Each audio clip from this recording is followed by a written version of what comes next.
And welcome, ladies and gentlemen, to Fated Continuum, the Legendary Journeys. I am your one and only gaming monk, better known as Mildra, and with me I have two of my good brothers here in the temple.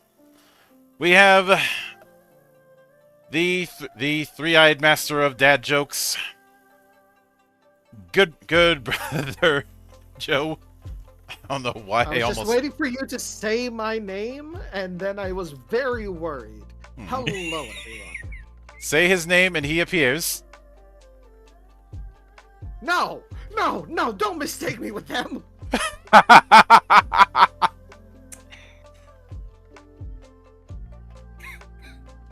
I don't mind if you believe in me, but do not compare me with that man. But even your crazy has its limits. I just want you to know that I will not say his name 3 times because I do not believe in him.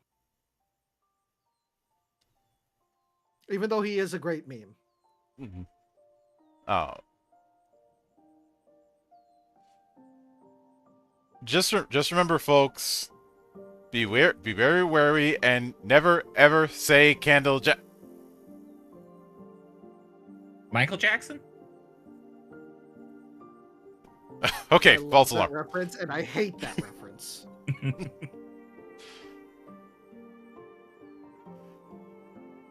No. I was just saying, don't say Candle Jack.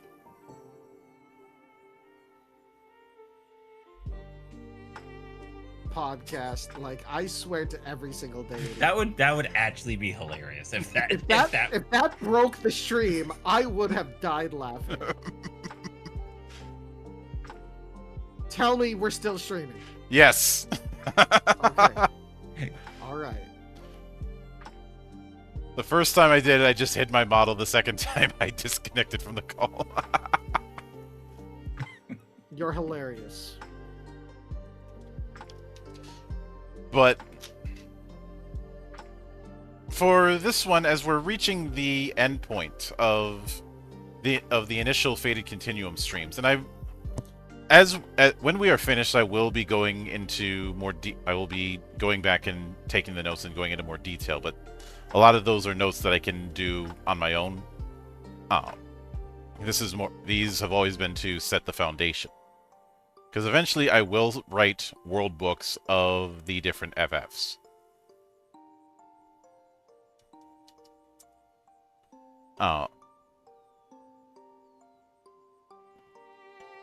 And it's an appropriate time to do this kind of thing, since a couple days ago, Daydream over in the server had put up his companion app for his solo rules, which is pretty much going to be the official solo rule set for Legend Edition. Ooh. And he did a very, very good job with it, so he gets his props. He was also the person who was doing the Dragoon of Figaro solo play that he was posting in the server and on his Substack. I had said that I would highlight the solo application he made if he gave it its own itch page, and he did, and the rest is history. But speaking of history, for this particular episode, we're going to be looking at Final Fantasy XVI, the most recent in the numbered entries. When we do subsequent episodes for Fated Continuum, we're finally going to get to some of the spin-offs. Yes, the next one that's in the cards is going to be covering the tactics games. I still need to play that. You should. If someone is on my Steam, I have it downloaded. I just haven't gotten the time to sit down and do it. If someone is expecting me to only cover tactics and nothing else, clearly you don't know who you're dealing with. If you don't know him by now. But no, when we do tactics in a couple weeks, we're doing tactics, advance, and A2. Part of that is because I didn't cover advance and A2 during the Evilise Alliance video, but we'll probably look into some of the spin-offs or adjacent works and see which ones are going to be the right fit. And while it would be tempting to throw in Vagrant Story, since that is part of the Evilise universe, I'm not sure Legend Edition is the right game for Vagrant Story.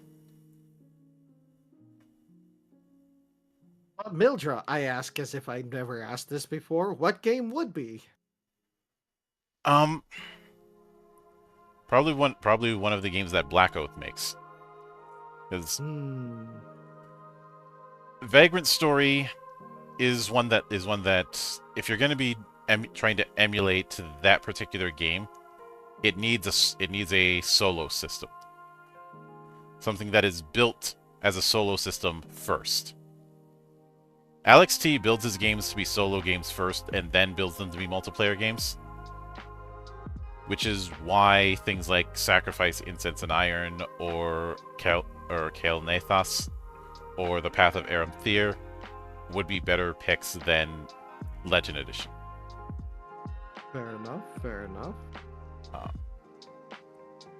Although, if by some miracle Vagrant Story ever got remade, it would be amusing to see it lean a little bit into Souls-like. That would be funny. You know, a Final Fantasy-based Souls-like would actually be pretty darn interesting. And when you consider the approach of Leia Mond and the exploration of it, it kind of is that.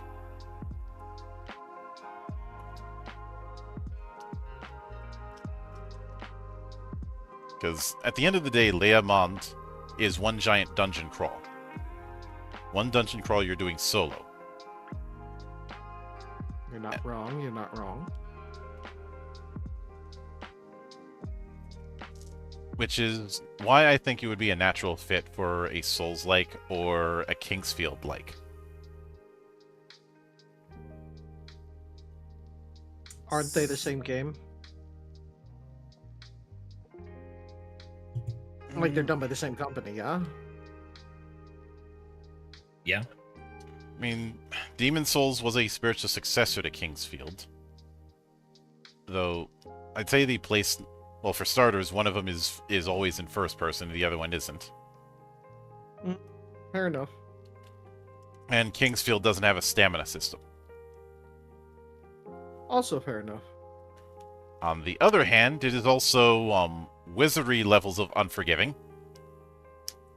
Evil game design. Evil BDSM design. It's interchangeable. Yes, yes, but you will never be the boss of the gym. I mean, like, why would I be the boss? I wouldn't even go to the gym. But Who's Jim? I think his first name is Kirk.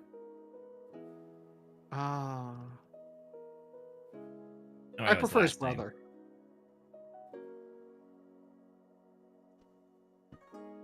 But anyways, with the funny thing about Characters like... oh yeah, I am sandbagging that. He's like, can we get on topic? The intro's already bad. Like, the intro was bad enough. Yeah, we never even got to introduce you. Like, Yeah. what the heck? Yeah, you Welcome know, Welcome, Brother A.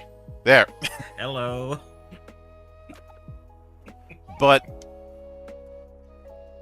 when it comes to 16, I know there were a fair few people who thought they were the funniest person in the fucking universe by calling it "Ha ha, Devil May Fantasy," as if that joke will magically get funny when I hear it the 17th time. You mean it won't? No. Darn. I mean, it's like sometimes a good joke is like kicking a dead horse. Yeah. And then there are people with a lack of talent, ambition, and drive who look at that dead horse and say, "There's probably some fucking in that." I mean, some folks are bronies.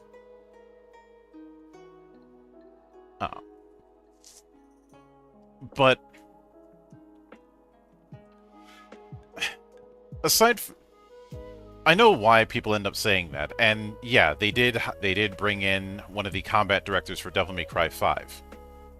But That makes a lot of sense. But 16 was also subject to some really stupid debates and hot takes. Even during its early announcement. Like, there were some who were like, there were some who had the attitude of, "Oh, this looks way too much like 14." Which was probably due in part to the fact that this was the first project that outright labeled itself as the brainchild of Creative Business Unit 3, which is Yoshi P's division. don't they? Again, I've only ever skimmed through what friends played on stream. Don't they use a lot of the same models from 14? I Mm, think they did at first as placeholders, Okay. but yeah. by the time we get to the finished version, there's certainly some. I'm not gonna say there's no code from 14 in this. There definitely is some, but you have to. But by the time we get to the final version of 16, you gotta really squint for it. I mean, it is one of those things where, as a game, like as a studio, you have to go and think, hey, this is our most profitable product, which is 14. Why don't we go and try to put some 14 into some of our other games? Yeah, Like I don't think they that's did what that with happened. 15. Okay. I think what happened was it's just a case of reusing code so you don't have to make everything from scratch, which is actually fairly Yeah. common, and that's also why the shift to the 7th generation of consoles was such a nightmare for everybody, because a lot of the code that they had been reusing had to get tossed out and they had to do new code from scratch. I Yeah. was talking to a developer literally earlier today about how, like, when you should and shouldn't reuse code, and it's like very much like it's like pretty much a gut feeling where it's like, yeah, we could use this code that's over 20 years old, or we could just make it new and hope it's at bare minimum as good as what pre-exists. But because of how We either do the Skyrim thing or well, the creation engine isn't a brand new engine like they keep insisting. It's a reskin of the Gamebryo engine, which already had problems. I literally pulled that as a example. Because I've described that engine as the Leaning Tower of Pisa. The tower leans because it was built on wet soil, and by the time people realized what the problem, it was already too late.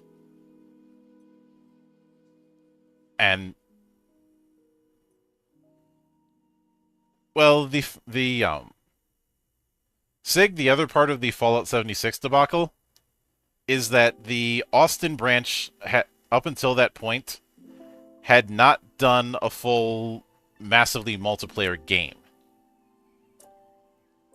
There were some small-scale multiplayer projects that they had done, and of course, and yes, there is the fact that the creation engine was not really built for massively multiplayer affairs.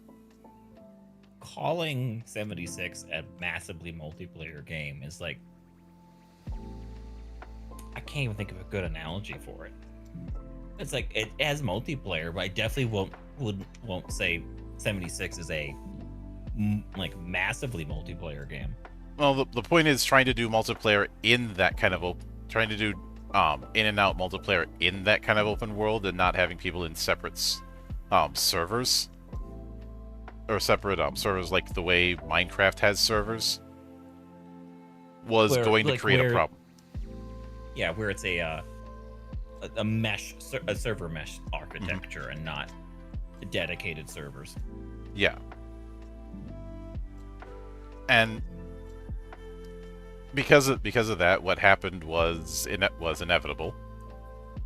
So I do think that early on there was a lot of FF14 code in there, and as they developed, they started scaling that out for their own specific assets as a stronger direction was formed.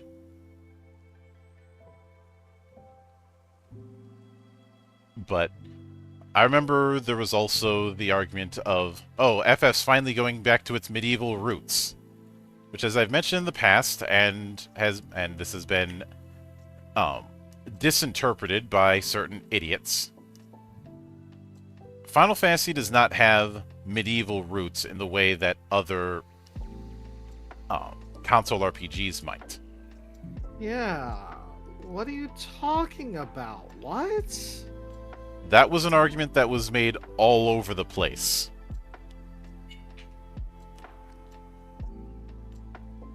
To the point where it's part of the reason I did one of the columns that I did in the Ultimania guide, the myth of roots.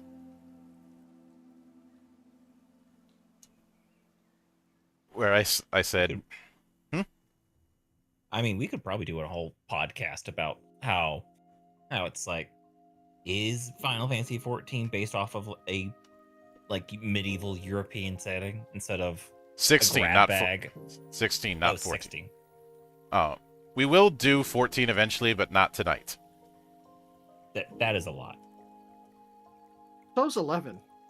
Mm-hmm. 11 is going to come first. Both of them are a lot. But in the Ultimania guide, the first chapter is called Touchstones of Final Fantasy.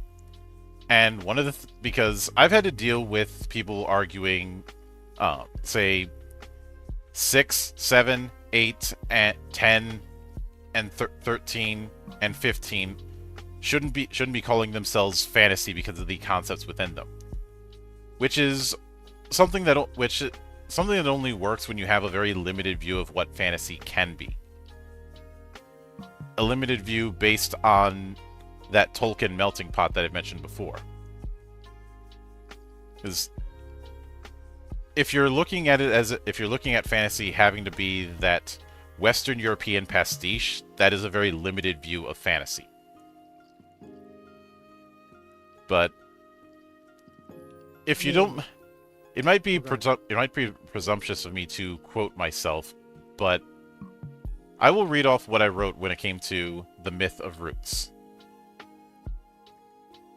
In the wake of Final Fantasy XVI's release, a narrative emerged about the series' high fantasy roots or similar forms of rhetoric. This is not entirely true, at least not the way often argued. While early entries might have a heavy leaning towards high fantasy, they are not limited to that. After all, the original Final Fantasy had airships and time travel, neither of which fulfill the role of high fantasy the way is commonly understood. It's worth noting that this mindset about storytelling games as their own castles, self-contained affairs that keep genres separate from each other, not to interact, is a primarily Western idea. The Eastern side of the storytelling equation doesn't really have this castle mindset as much, and a franchise like Final Fantasy is no different.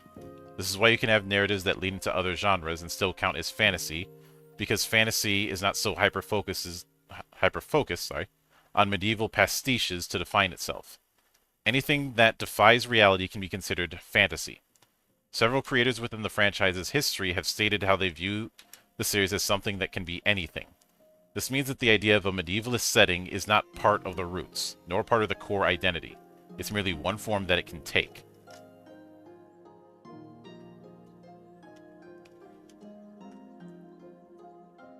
And the point is that when you consider some of the concepts that science fiction and fantasy have had,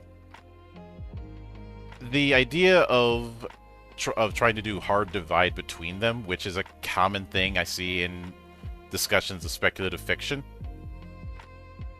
it becomes more and more unreasonable, especially when you go back and look at, say, pulp entries from like the 30s.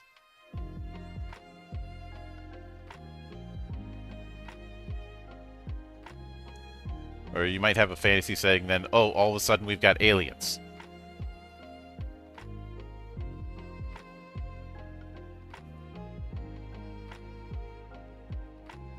So that's why the high fantasy roots thing doesn't really work. Could you make that argument with Dragon Quest? Yeah, probably. With FF, it's a little harder to do that.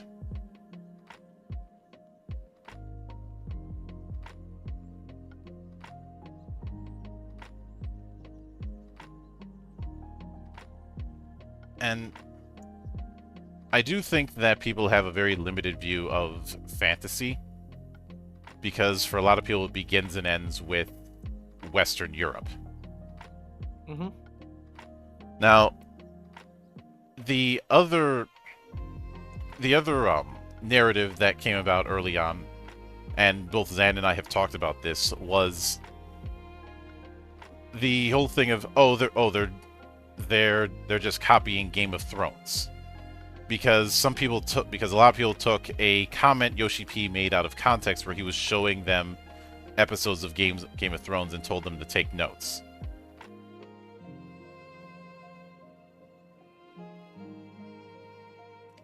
And yeah, if you took a surface level look at Joshua during his younger arc, I mean not Joshua, Clive. Maybe you could make a parallel between him and Jon Snow, but that is like having, once again, like having Reed Richards drawn and quartered. You know what? Oh, that's I a bit agree of a with. stretch. I have to say, I agree with chat. That's not even close. There's not enough titties in the game. That is fair. Oh. Now, whether that's the case of Eurogamer being shit journalist or Yoshi P having a shit translator, could go either way. I mean, when in doubt, always blame the journalists. That is fair. Only blame the translator if there's no journalist to blame. Mm-hmm. And even then, it's like you may have to go out of your way to go and find the journalist to blame. Mm-hmm. Now,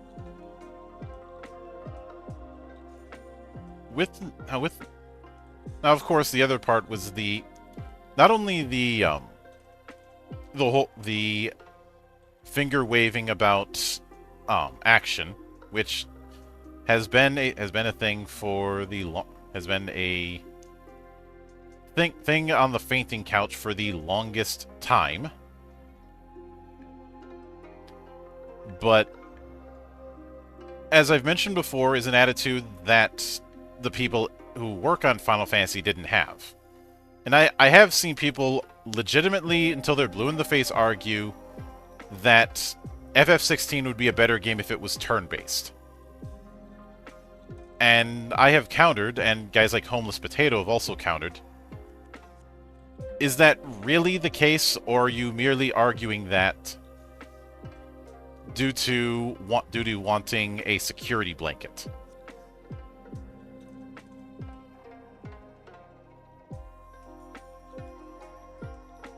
Because whenever I see people go, oh, it needs to be turn-based, it really feels like a shorthand for, I want it to be like the FF that I grew up with. That sounds right. I mean, it's not a bad argument per se if they would just be honest about it. Mm-hmm. It's like, hey, I want something, like I want this, what I had, and not what I'm currently having. Again, this is an argument that I had earlier today. Yeah. With some franchises, you could make that argument. I don't think you can make that argument with Final Fantasy, a game that has constantly tried to reinvent itself since 2.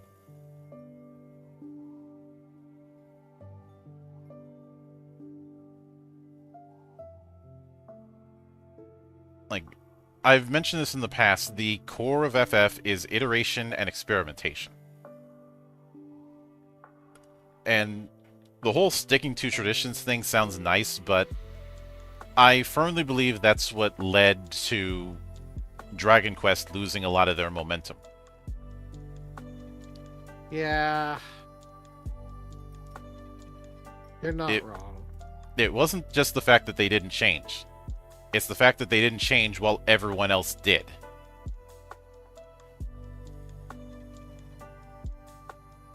I won't say they didn't change, but rather the change wasn't... When you consider what other people were doing with the formula at the same time as what they were doing in the NES and especially the SNES generation, I think you get where I'm going with this. Mm-hmm. And especially when we get to Dragon Quest VII, look at what that was doing compared to what Capcom, Konami, Square, Natsume, basically everybody was doing with their RPGs at the time.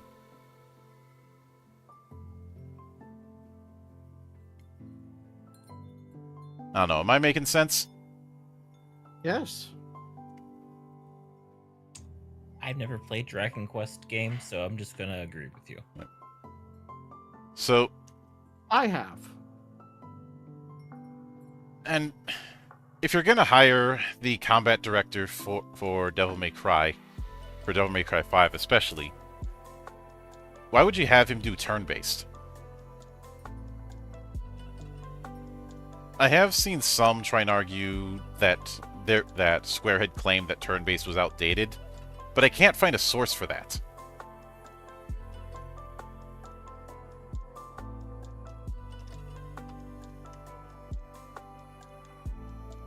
I've seen it argued all the time that claim was made, but the only source that I find is journalists making those kind of hot takes during the 7th generation. And again, always blame the journalist. Mm-hmm. So I think some people made that up in their heads. That's what I believe. Mm-hmm.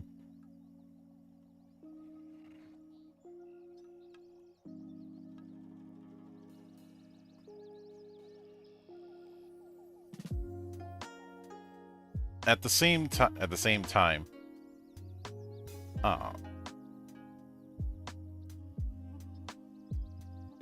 I don't think a Devil May Cry comparison is all that accurate, because especially with the emphasis on dodging,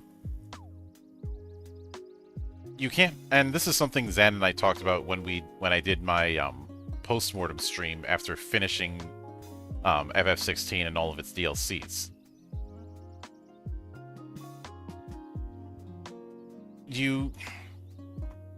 There's bits and pieces one could say are similar to Devil May Cry or Bayonetta or Metal Gear Rising, but it's not it doesn't lean 100% into any of them. It's very much its own identity.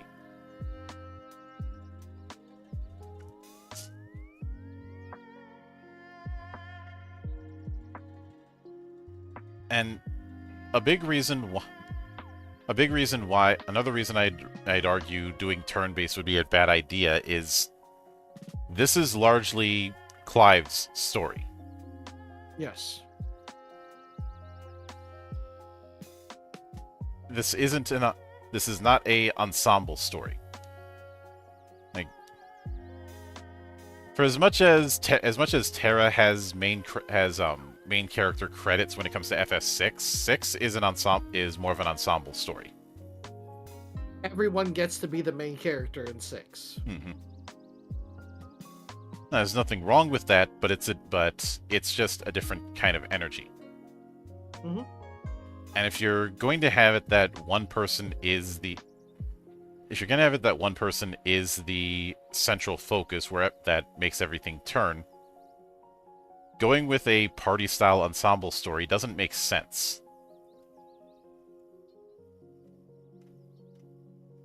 Now, am I saying that like a CRPG that has a silent protagonist needs to go the action game route? No, not necessarily. Because that approach is a completely different approach as well. And I do remember some discussion about the idea of putting in other weapon types so you're not just using swords. To me, that's one of those things that sounds nice on paper, but when you actually put it into practice, you create problems.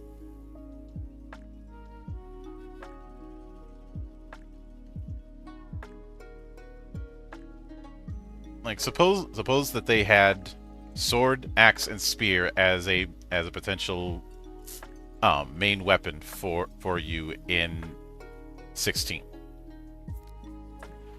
That is now 3 times the amount of work you need to do as far as advancing, as well as the upgrade system, and 3 Gold times level the amount of defense, animations you got to make.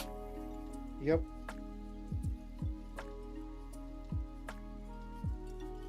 I mean, would it be nice to have? Give the player Yeah. give players the ability to choose? Absolutely. Or even do something similar to like what they did in Metal Gear Rising: Revengeance, where you can have an off weapon and that changes some of your combos. That would be nice. But it's like most of the time you're better off if it's like, hey, if you have a character and you don't have the time to give them a full give them a bunch of weapons with movesets, just give them one very in-depth moveset with a weapon. Mm-hmm. Like, hearing that just makes me want Dynasty Warriors, but Final Fantasy. Oh, So Dynasty been- Warriors? Yeah, a Warriors style game. Yeah. Have you never played a Dynasty Warriors game? No, I was trying to be funny because both games are over the top. Oh, yeah. Over the top, but I think there are ways that one can lean into Final Fantasy in the Musou formula. I know this because we've seen that kind of thing happen 3 times. At least. Fire Emblem. Fire Emblem? One Piece. Yep. Gundam. Fist of the North Star. Mm-hmm.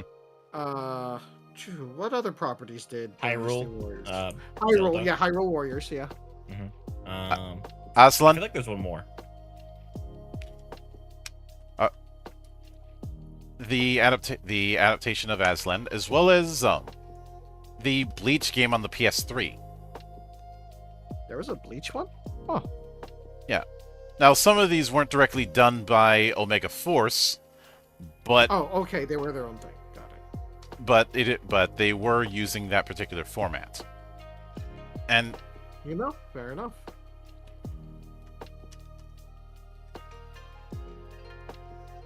I think it would be I think it would be interesting to do.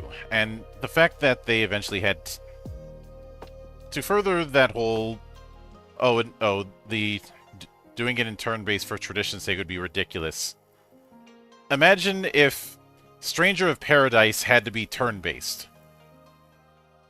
You know, the game that was co-developed by Team Ninja. It's one of those things where by the time they go and actually figure out what story or what story they want to do, they already have a good idea of what the game that they're going to make. Because you don't hire Team Ninja to go and make a turn-based strategy or a Metroidvania. There was one director on the Nintendo side that I pin a lot of the blame on Other M for the way it turned out. Because when Team Ninja was allowed to breathe, you had good stuff in Other M.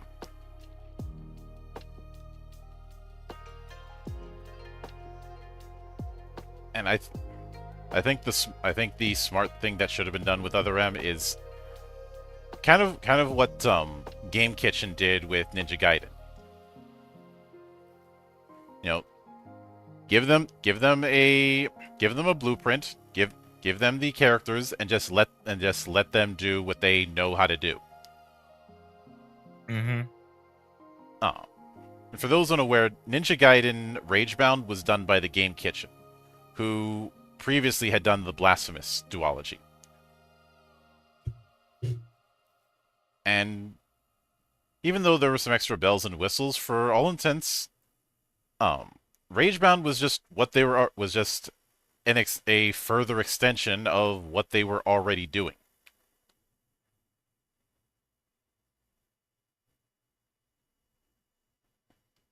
So it is a case of let the men cook. And when you look at when you look at the way characters moved in, say, 13, it's almost like they were building themselves up to doing full character action at some point. It's just they didn't have the they didn't have the expertise or the technology to really do it back then. Mm-hmm. And I do some of this action bad argument is just a repackage of the same argument I saw with 15, especially with the fact that you could do whole combos by holding a button, which the problem is that's not the traditional combo system isn't the type of gameplay sandbox that 15 wanted to be. The bigger part of the sandbox is proper utilization of the team rather than the individual.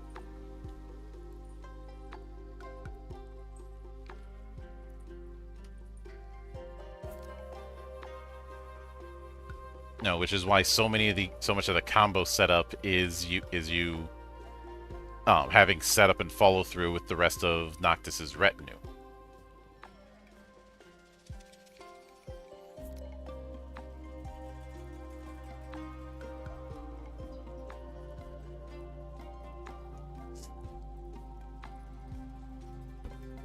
It's one of those things where looking at the surface is the worst potential take. But Monk, most people don't have the time to get more than a surface level take. Well, then they shouldn't be popping off if they don't want to deal with the consequences. Valid. We are all familiar with the FAFO principle.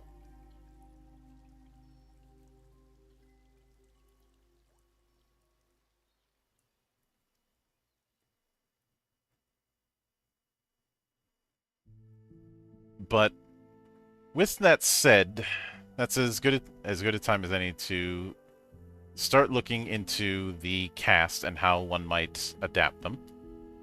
Oh, right, we were doing this thing. Yep.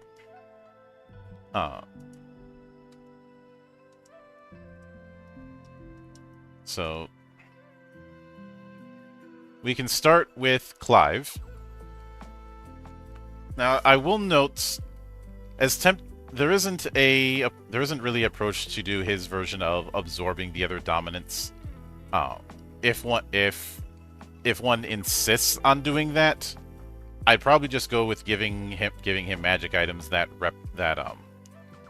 have job training as an enhancement, or sorry, enchantment. Enchantment? Kind of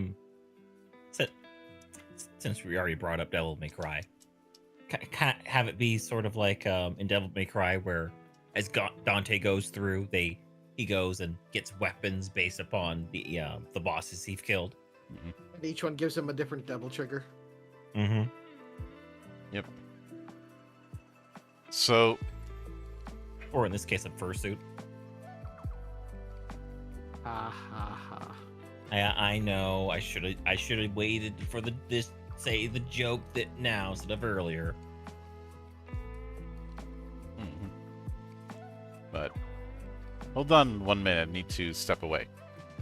Oh.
we are back, ladies and gentlemen. After...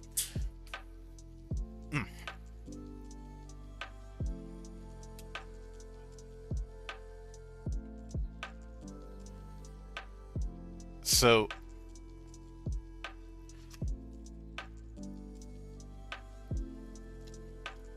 With Clive and the many nicknames that he has had,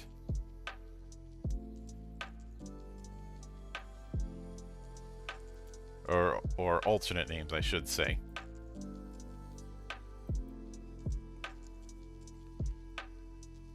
I know it'd be tempting, like I said, it'd be tempting to do that, but I think the other Eidolon forms that he has would be best served through magic items.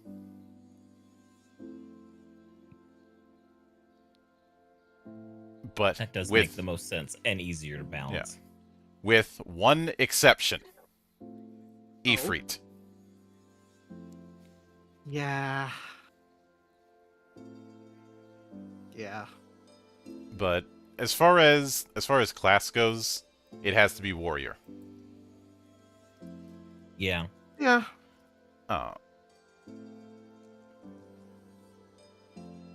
As far as jobs, first off, let me see, because I did do Clive in the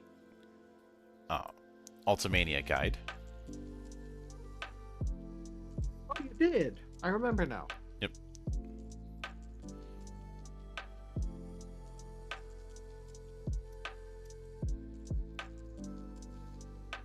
Fortunately, I happen to have it open right here. Yep. So, I actually had it as Adept. Probably because I went with, at the time I went with Rune Knight, Beastmaster, and Yokai. For the purposes of this and for further experimenting, I think instead of having Torgal be represented by Beastmaster, should we have Torgal as a separate character, since he would fit the Guardian Beast part of things? Definitely. Alright, so that's something we'll consider for later on. For this, if I'm not doing that kind of aggregate, Yokai of Ifrit is still being kept. Mm-hmm. Because, you know, that is kind of like the shtick. Yep. As far as the other two,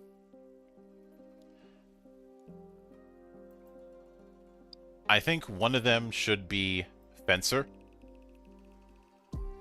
I see where you're going with that.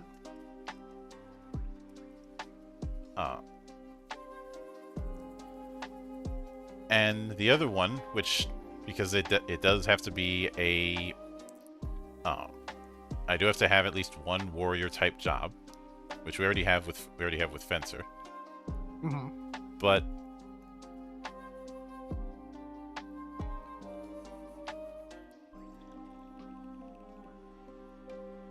I think the second one should be Magic Knight. I can see that.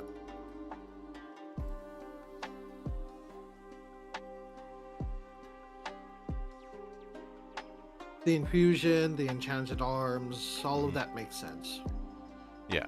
I know it'd be tempting to go with Black Mage because of the casting aspect, but I don't think it fits. In fact, I'm pretty sure none of the characters we pick here are going to get Black Mage.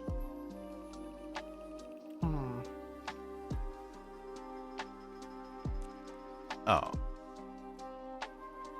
I think one of the other things to consider is in the now I would say this is spoiler, but statutes passed. But in the post game, when they introduced their own version of the Bloody Palace, one of the other things that was introduced is being able to get some of Ultima's powers. Now, I don't have Ultima as an Eidolon, but I think a close equivalent would be maybe Eden.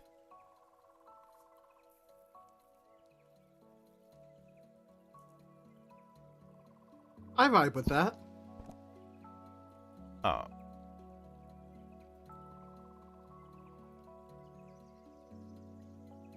Is one of the tricky things with doing the Eidolons in 16 is the elemental setup. Mm-hmm. Because I have the light representative as Alexander, which makes sense. He's been one of the more common light representatives. The other ones are a little bit selective. I think and of course they have Odin as the darkness representative, which I don't. I have Diablos as that.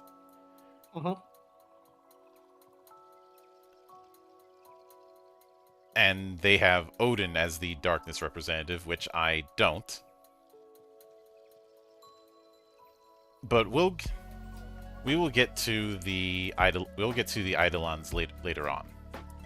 Because I think that if we're doing it as magic items, I think there's an opportunity to mix not just the Eidolon form, but also lean into some existing classes given the playstyle of those Eidolons when you get them.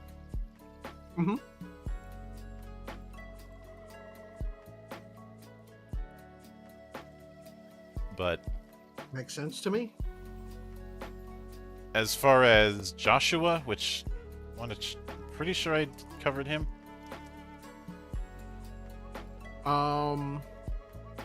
Yes, I did.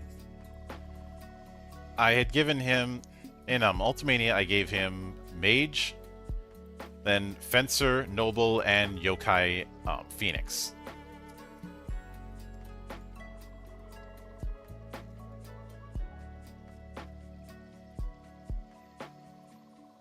Yep, there it is. Now, Mage, I'm perfectly fine with sticking with that. With Fencer, and I think the reason I went with Noble is that he has his own allies that are sworn specifically to him.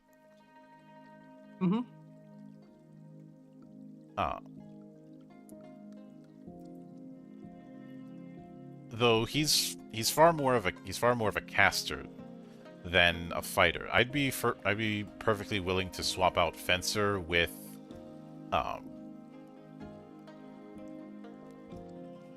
Ravager.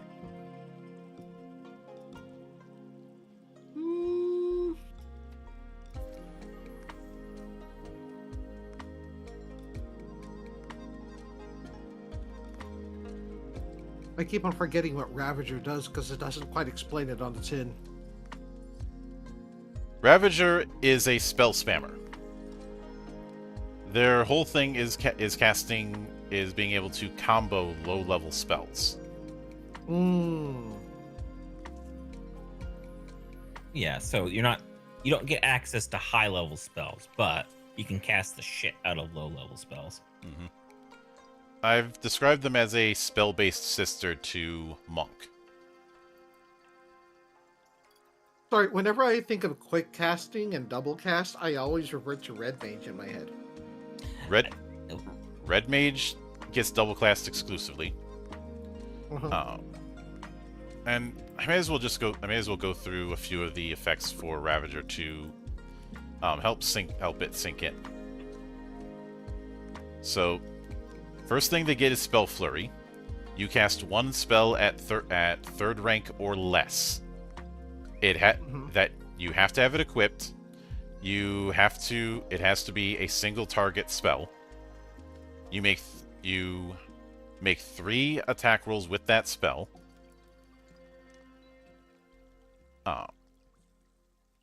You do not make a casting roll for this.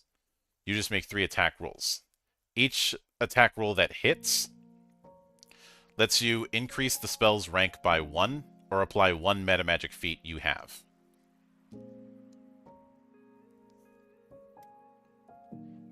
Makes sense. At second circle, you get quick casting, which lets you cast a spell using innate rules instead of a normal casting rule. but you can only you have to pick one spell that you can do this with. Third circle, you get Swift Cast and Spell Chain 1. Swift Cast lets you cast a rank 1 spell immediately after suffering damage. And you can do it without performing a casting roll. Spell Chain. When you hit with Spell Flurry, you can cast a second spell of the same name. This is cast as normal and isn't another Spell Flurry.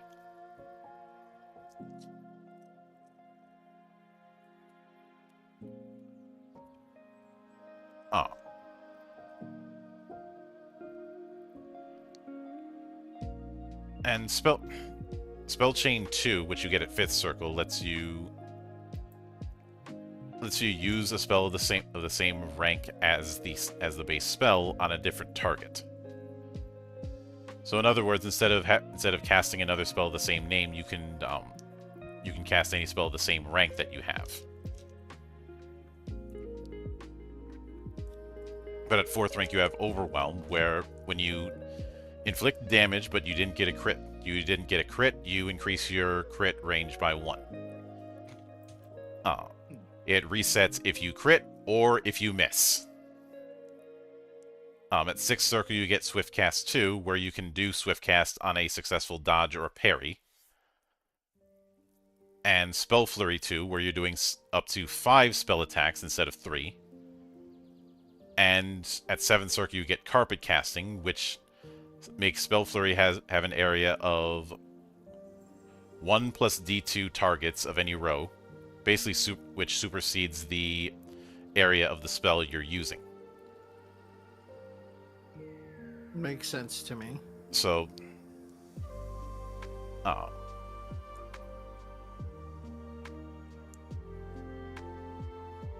and of course, the Limit Break spell Merv just has it that you can that each roll of Spell Flurry can target something different. So, I hope that nails down a bit what Ravager is supposed to be. It does. Mm-hmm. Like I said, when it comes to casting spells repeatedly, like in a flurry, I default to Red Mage in my head. So that's why Ravager didn't quite pop up in my brain. Ravager has double cast. Not Ravager. Red Mage does have double cast, but Red Mage's big thing is being a switch hitter.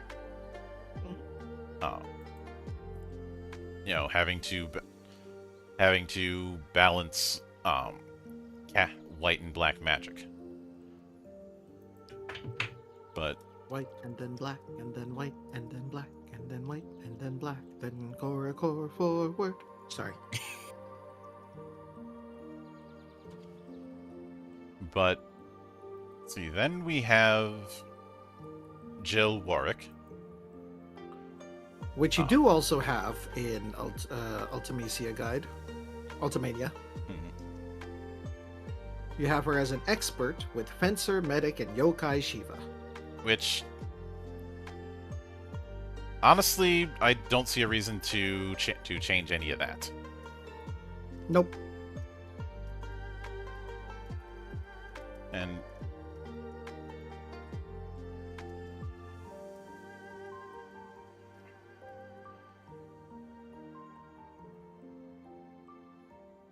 I didn't go with Fencer just because of her weapon.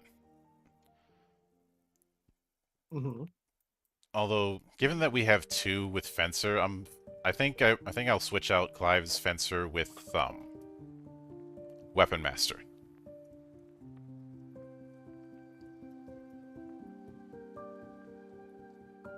That makes sense. Mm-hmm. Especially since part of his story is being able to win that tournament to become part of the first Shield at such a young age. But then we have Torgal, who is the goodest of boys. Yep.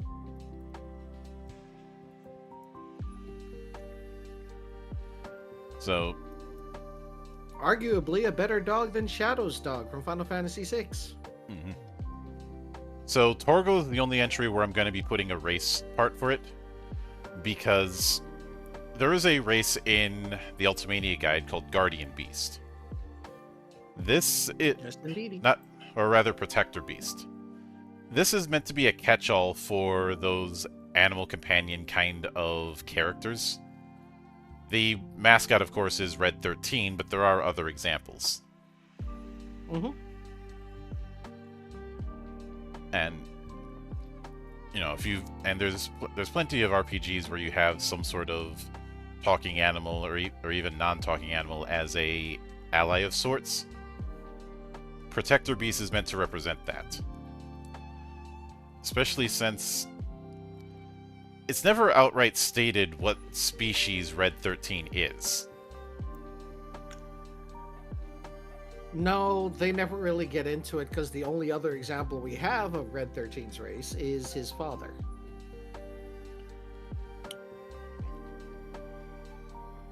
Which begs the question, what would his mom? What was his mom? Yeah. Of course, there's also the thing of there's been long arguments about whether or not Red 13/Nanaki is a dog or a cat. The answer might surprise you. He's a hyena. I just pulled that out of my ass. The tail doesn't quite work with that, but I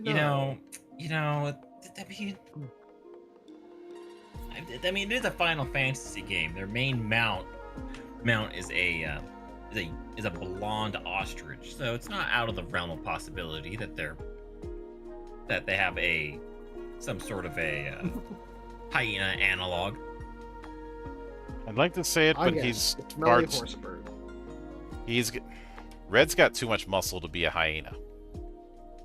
I mean, have you seen some of those hyenas? Are you talking about the actual animal, or are you talking about the furries? The actual animal, not the furries. Got it. I mean, they give very much like panther vibes almost. Mm-hmm. Which, on one hand, I could see it. On the other hand, panther is a classification of a family of animals. Jaguar? Things like the mouth's too lion-like. I'd say when much like the issue of the Samurai Edge in Resident Evil, I think it's a case where they did a amalgamation of different big cats. True. Because Zach did a lengthy video trying to discern what version of the Beretta was used as the model for the Samurai Edge in Resident Evil. I bet that was a fun video. Well, in his defense, he used to be an armorer, so this would fall into his thing.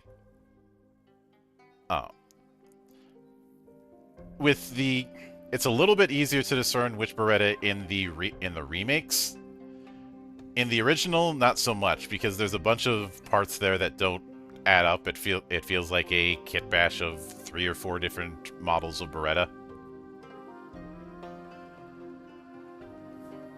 And that's probably what ended up happening. They ended up probably just getting a mood board of different photos of Berettas and just mixed and matched. Which isn't terrible. But like when you're designing weapons, sometimes the best way is to just mix and match the things you like to make your own thing. And that sort of kit bashing approach is not. I'd say there's also the fact that with the remakes, you had more access to proper models instead of just looking at photos. So you could commission a FX house for their props or something like that.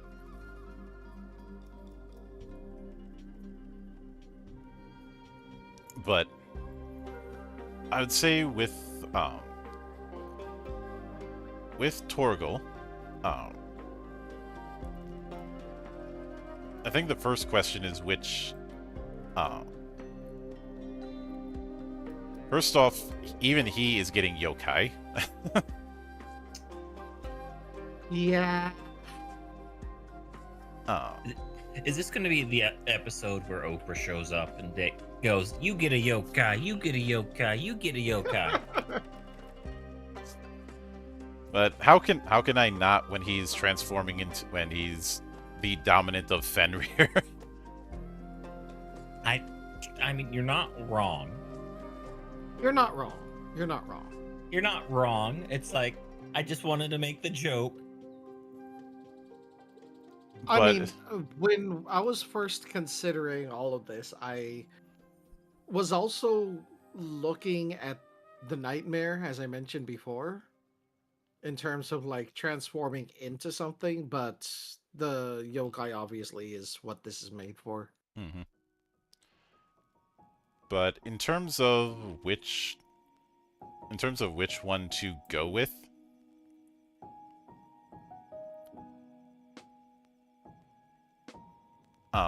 this might be a bit of a stretch, but I'm picking Alexander. Really? Not Cerberus?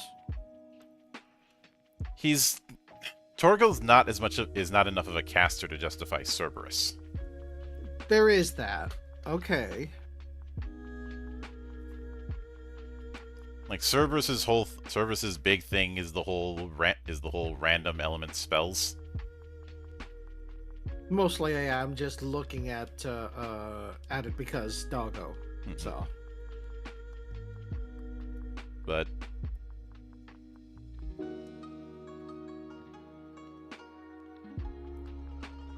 as far as the three to go with for him, I would say class-wise, he is most definitely a warrior. Mm-hmm.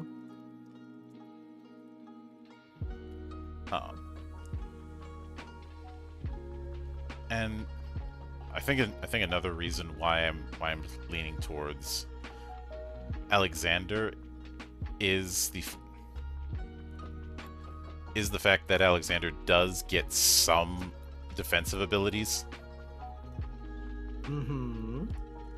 But what I'm thinking is Dervish, especially given some of his attack patterns. And obviously Dervish is not in any of the video games, but it is... Obviously. But I've mentioned this plenty of times, I wanted a speed-based sister to Berserker. Mm-hmm. And Dervish loves to keep hitting until he misses. So Dervish, yokai, and... Paladin.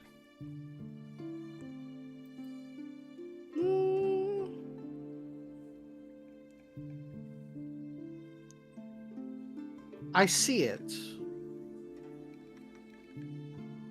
Definitely Paladin. I definitely see the Paladin. I see it. Okay. Torgal is a protector.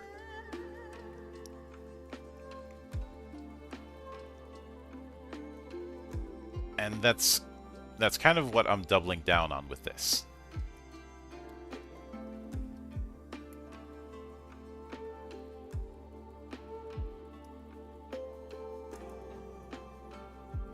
Which is why I leaned in that direction. But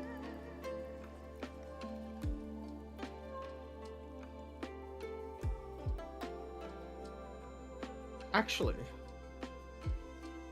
so he is a protector, but he's also like there specifically for the teamwork aspect. Like he works alongside the main character in battle, like kind of setting up the combos, doing the thing. Like I see where there's the dervish part of that coming in. Were you thinking But- Squire instead? Actually, you might laugh at me. Crown's Guard. Because of defensive link I'd and say astral teamwork. That's a good one.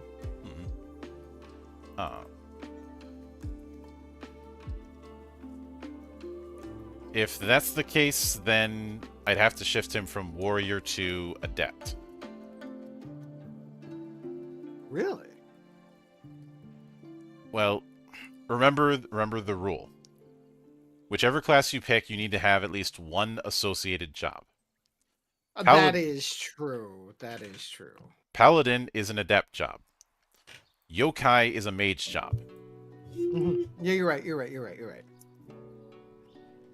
And with none of these, I've ever done the full buy-in option.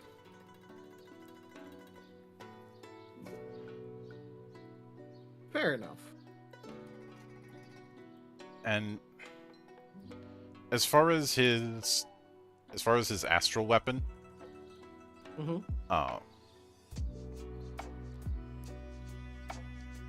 would you have that be where the whole Fenrir form is represented along with the yokai effects? I think so. Like, let me just refresh myself on what Fenrir looks like really quick.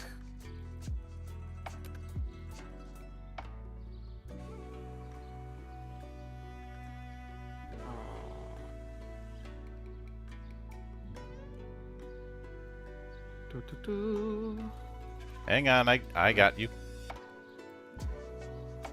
I guess. Pulling it up now. There it is. So, yeah, like that kind of like armored, the bladed armor thing could definitely technically be his weapon, because that's not really protecting him. He's definitely using that to slash things.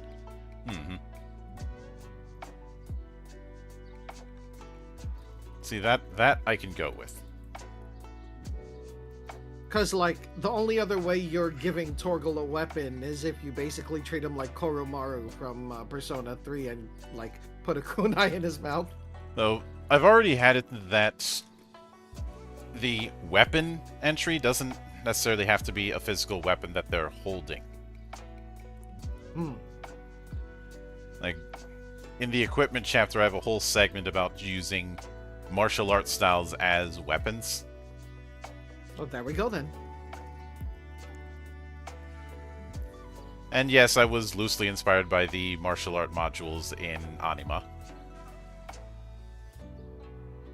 I mean, to be completely fair, Final Fantasy VII's Red 13 uses a beret, hair clip. As a freaking weapon, because they needed to have something for him to put their offensive Also, materia Snow's on. weapon is his coat. Yeah, I didn't. Still don't know what to think about. it's one of those things where it's like you have to be like, hey, like, is a character actually using a hair clip, or actually using their coat, or is it just like a gameplay allowance, so that you can fulfill what you want while still allowing like the system to interact correctly without having to make a special carve out. Which, if that's going to happen in the video games, eventually it's going to be brought up in a Legend Edition campaign. And I would rather have that in there than make a whole subsystem for weapons that aren't weapons. Which goes completely against what I wanted to do with the game. But Monk, that'd be a lot of fun. I'd also be eternally pushing a boulder up a hill. Look, or I never said it was gonna be fun for you.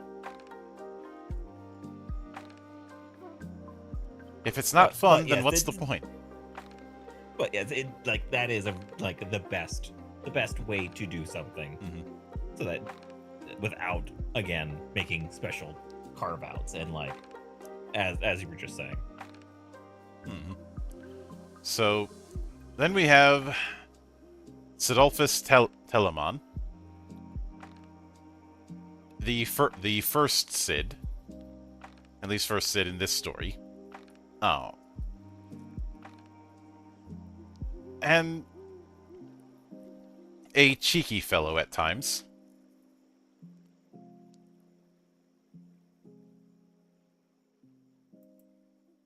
So so let's get the obvious out of the way. The yokai of choice is Ramu.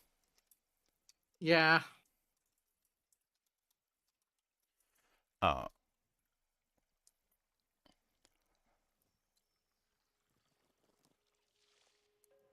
as tempting as it would be to go with engineer because of some of the inventions that he comes up with, I don't think it would work here.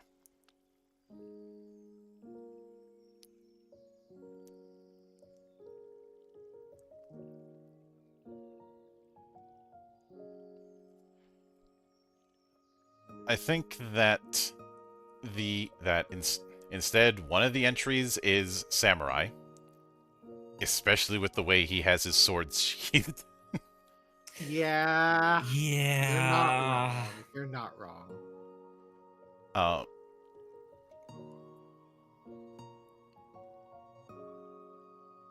And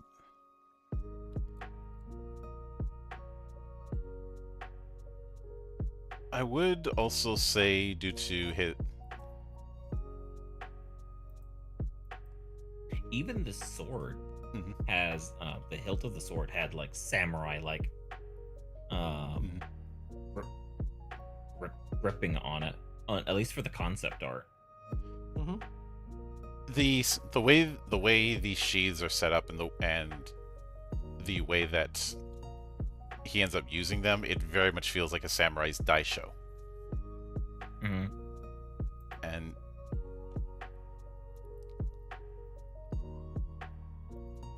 as tempting as it would be to go with Sword Saint, I don't think that's a good fit. Very true. Very true. However, because he can be a right bastard sometimes, I am perfectly fine with going with Thief. You mean treasure hunter, right? Ha. Because it was either that or go with Noble again. I mean, to be fair, nothing wrong with Noble. And like, we doubled up on Fencer. Why not double up on yeah, I think Noble is going to be the better option. As much as I like what I did with Thief, it doesn't fit here.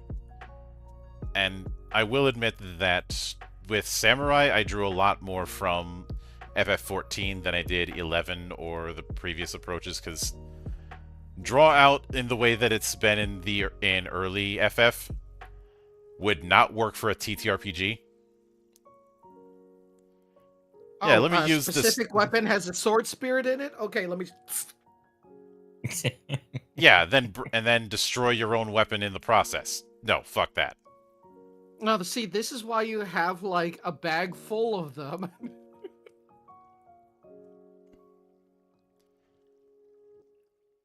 Because of the way I have weapons set up, it would be pretty much impossible to do it unless I came up with a draw out effect for every single tag. Let me just Roronoa Zoro this.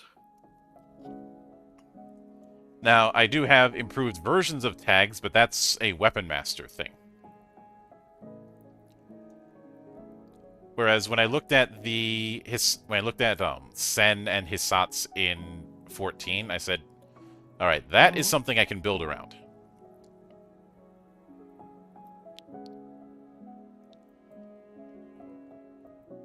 But see, then we have Benedicta Harmon. Oh, and by the way, Sidolphus, I am most definitely going with Warrior. That was Obviously. pretty obvious.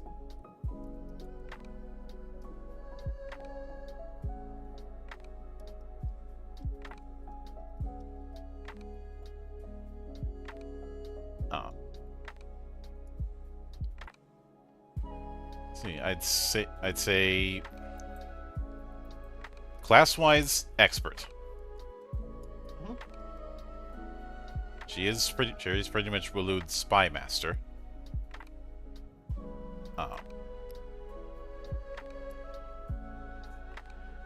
I'd say as far as what she has for expert, I'm thinking thief and covert ops. Actually, not covert ops. Given that her forces use ninja effects, I'm thinking of going with ninja. True.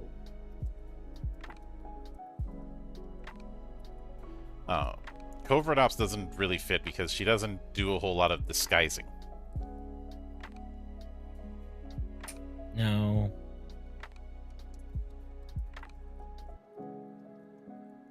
And of course, Yokai Garuda. Of course. Let's see, when it comes to Hugo...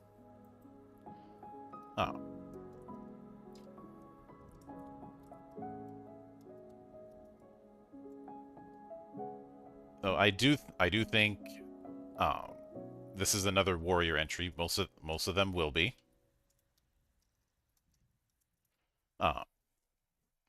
Obviously, the yokai, of course, is Titan.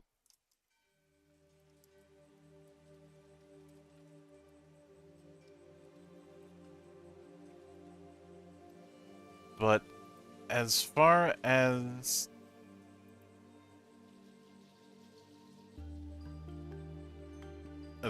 the jobs, I know because of the fact that he uses unarmed attacks, it would be very tempting to go with Monk. But his fighting style does not strike me as a monk.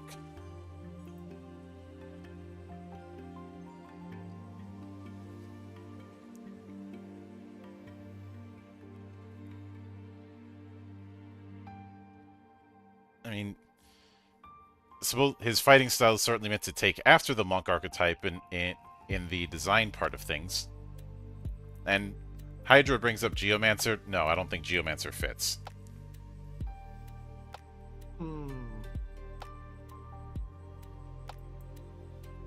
What he is extremely tanky. But because of that tankiness,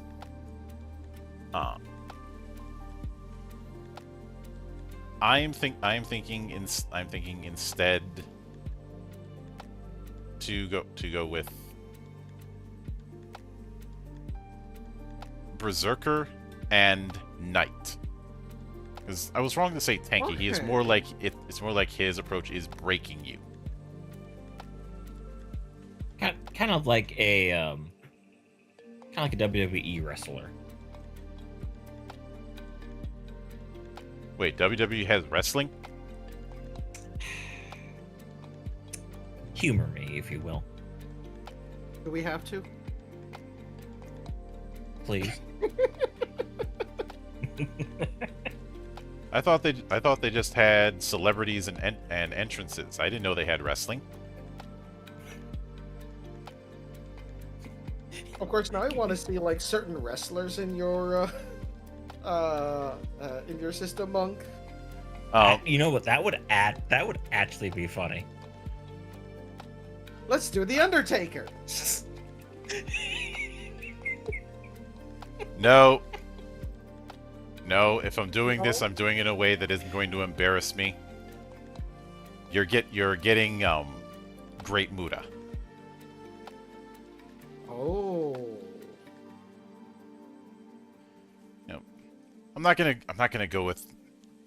Everybody's done the Undertaker in that sense. I would be far more interested in doing things like Great Muda or Jushin Thunder Liger or Hakushi True, or true, true, true. some of the really Mhm. really weird ass things that FMW did, like the Cursed Belt. Um, it'd be real funny to do Atsushi Onita as a chemist who only throws explosives. So the alchemist subclass for the artificer in 5e. If it was competently designed. Look, all right. Anytime anybody talks about 5e in that way, that's always the asterisk. The little like caveats, like if if 5e was actually done well. Look, I'll stop making that joke when they stop running off everybody with talent from that company. Well, you see, if talented people stay there, they're like, they'll like like people will go and expect them to, I don't know, make the game good. And like we can't the Wizards can't have that. Yeah. Now, I will note when it comes to Knight, the big thing with Knight is break arts. Break arts are a debuff that they can put on enemies that cap their dice rolls.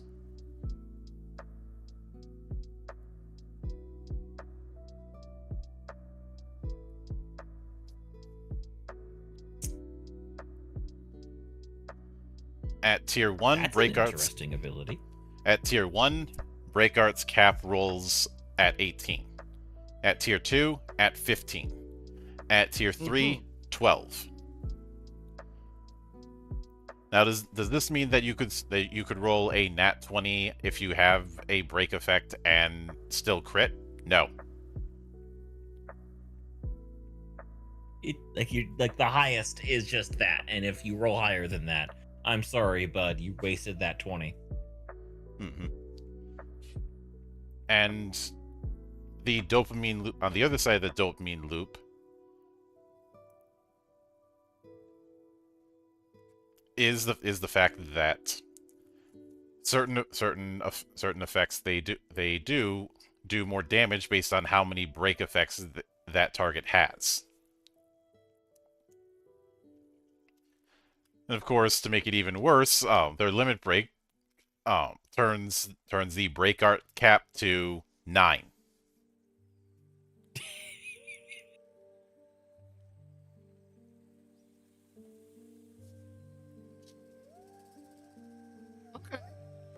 Okay. So definitely very on brand. Mm. On brand for Hugo. Yep.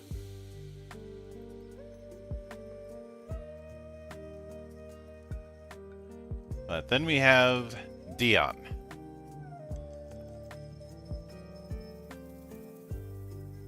Dion.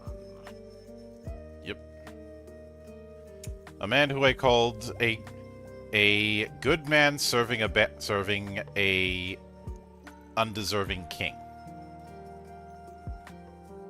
And most definitely an undeserving queen. Most definitely a dragoon. I was about to say that. Like, he's even a dragoon. Yep. So, yes.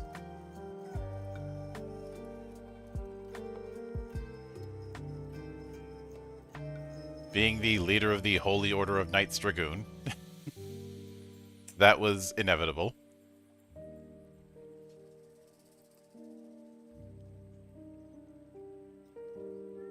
So dragoon.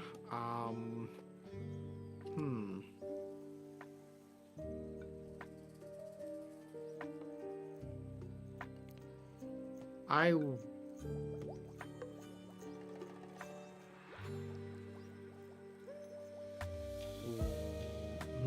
Maybe not weapon master.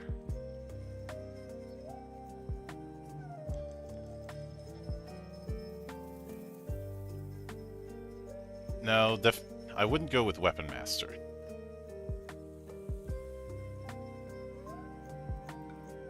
what I would go with instead, this may seem like a stretch, but hear me out. Sniper. Okay. True strike. I see what you're doing. I Yeah. see what you're doing with that. Yeah. Bonus to physical defense against weapon attacks targeting you exclusively, which I like. Mhm. Called strike. Okay, yeah.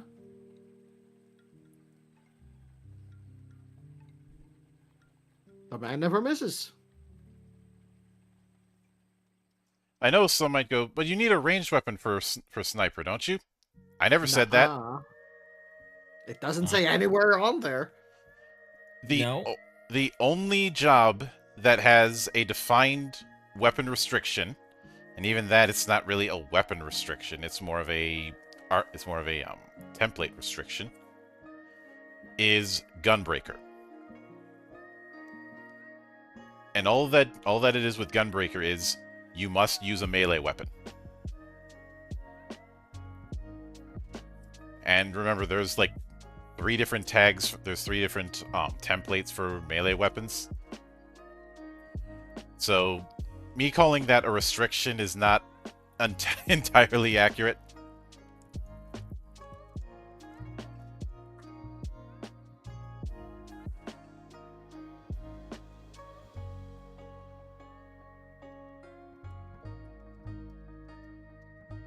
And this works as well. I just says, so you can have a Dragoon with a heavy hammer? Yeah? You could have a Dragoon that uses their fist. I mean, with that logic, wouldn't Mario be a Dragoon? Yes.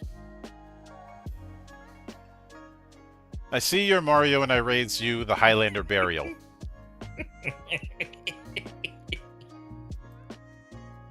Also, someone else is already doing a Mario RPG, so I have using Super Mario RPG and Paper Mario as their base. So I have good choices. Good choices. I have Paper Mario and Thousand Year Door and nothing else.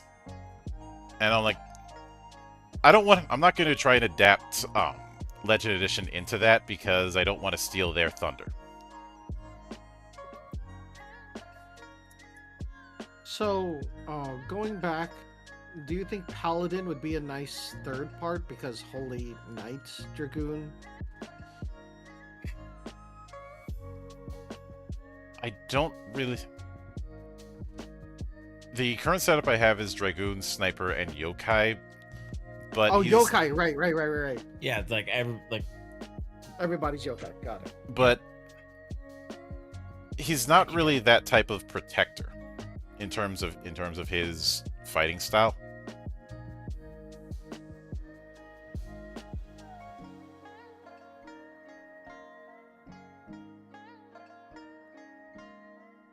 His fight... It's more stab them really well and you don't have to defend. Mm-hmm. Yeah. I don't see him the only part that I could see is doing light damage, which is something that can easily be accomplished with just the weapon. True enough. Mm-hmm.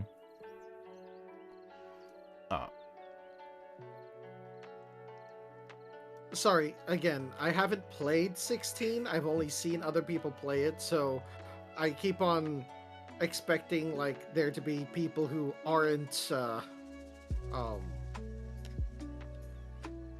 whatever they're called that transform into the entities. Dominance. Dominance. Yep.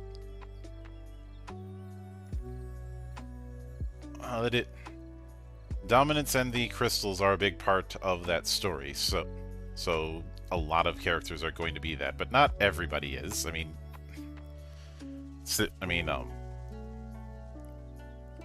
Clyde's uncle, one of my favorite supporting characters in the whole game, isn't.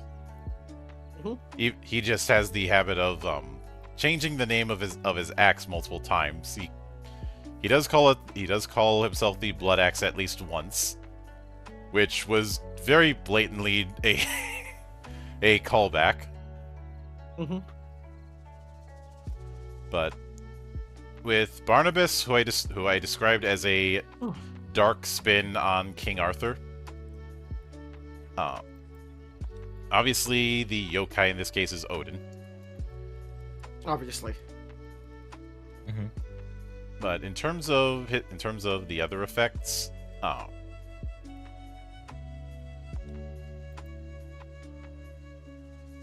I would say Barnabas also gets Crown's Guard, especially because of the whole black blade that he goes with.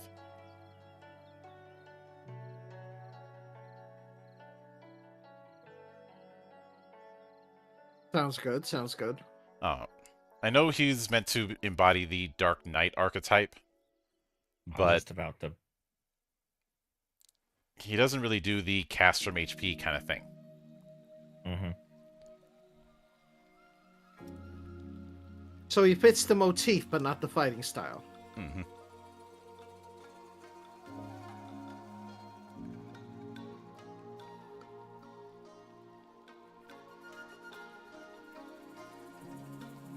And I would say instead, Barnabas, first off, I am going with Warrior. Actually, no, I'm not going with Warrior this one. I'm going Adept, and there's going to be a reason for that. Okay. Because one of the jobs that I think he should get is Sword Saint.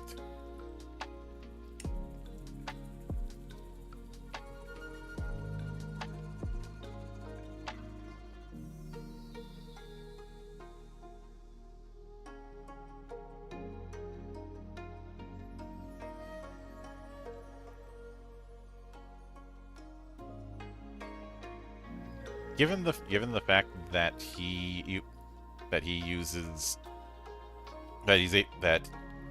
see him able to cut the ocean with just a sword, how could I not go with Sword Saint? Yeah, I was gonna go with General, but yeah, that would be a better pick. As tempting as it would be to go with General, he's not really that kind of leader. Mostly because almost everybody in his kingdom is dead because of his actions. Spoilers. It's fine. I mean, how old is the game now? Fair. Mm-hmm. That's like saying spoilers. Frickin' Dumbledore dies. I was just about to get to that book. When I had covered the film version of The Great Gatsby, somebody tried to do the spoiler thing. And I'm like, that book is over 50 years old. The statute has passed. It's nearly in public domain. Mm-hmm.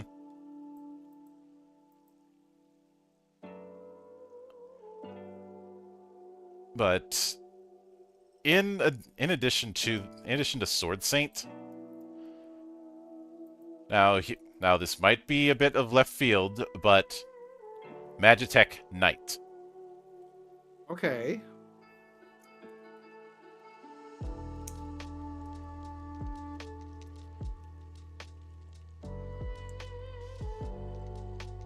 And the reason I'm going with Magitech Knight is Magitech Knight is a armor master. And whenever he's semi-primed, he's always in his armor. You know how Weapon Master can do more with the weapon system? Yeah. Magitech Knight has two abilities at the start. Armor Frame, which gives additional benefits based on your armor's tags, and Shielding Mechanism, where you have a set of shield charges and a shield die. whenever you take damage, you can expend a shield charge to reduce the damage based on the die. You can get those shield charges back by spending an action.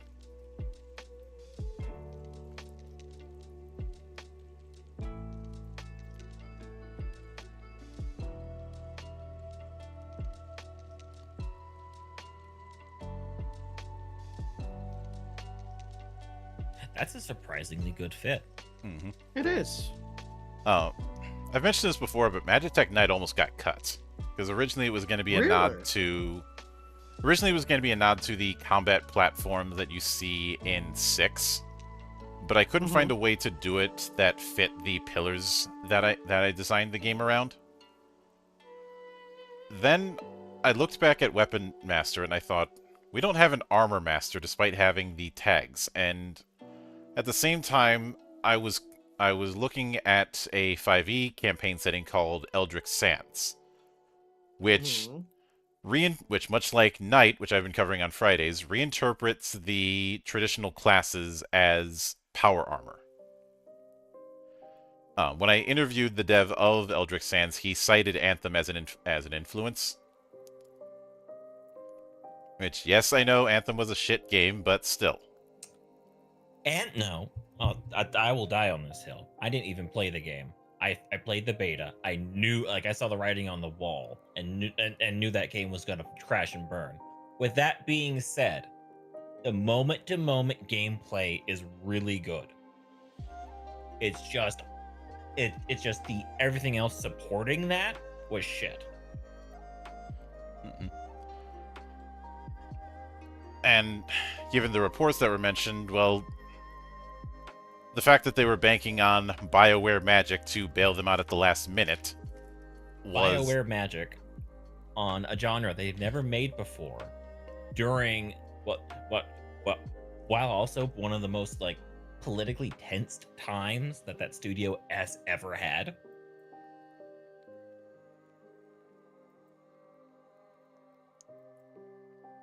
Pretty much. Because that was right around the time that there was the pissing match between the Montreal and Edmonton studios. Which had gotten extremely toxic, especially since at the same time, they had to utilize an engine that wasn't built for RPGs. Yep. You know, a part of me misses the days where studios would...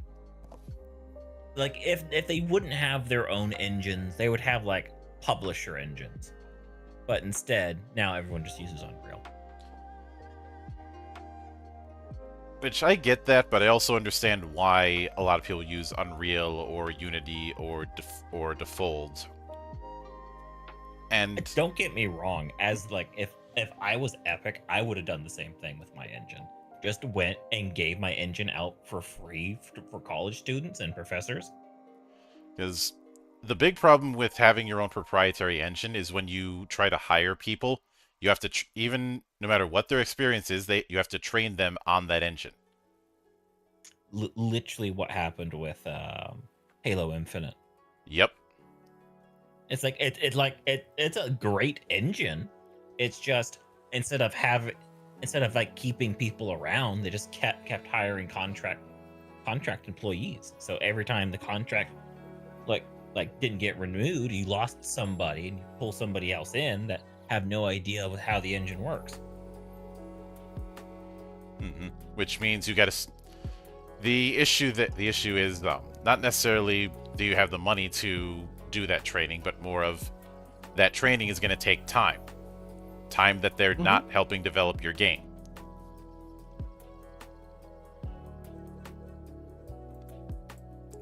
But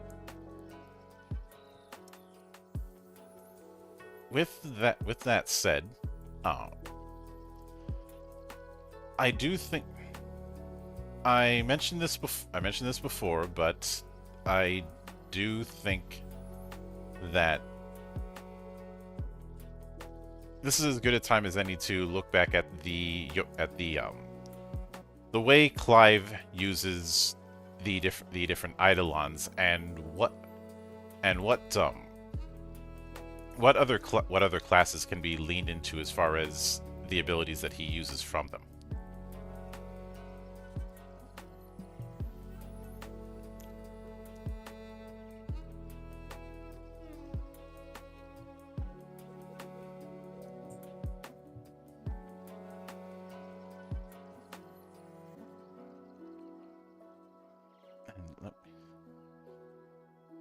Also, I'd like to note that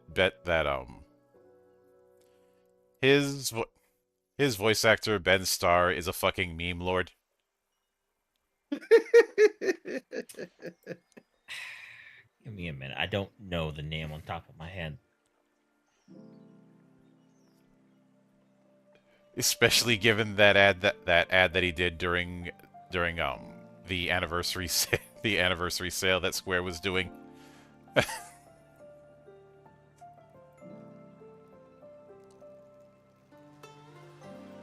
You know, where it's revealed he may have gotten secretly trolled by Matt. Oh Lord. But,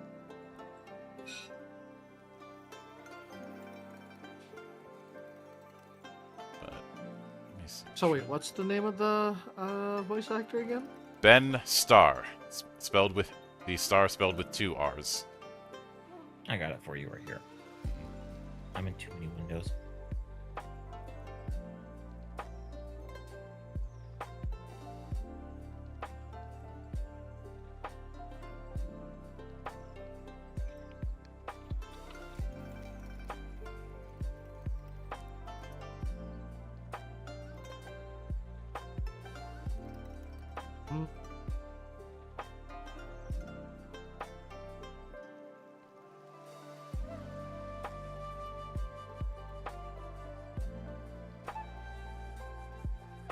So, let me look at the...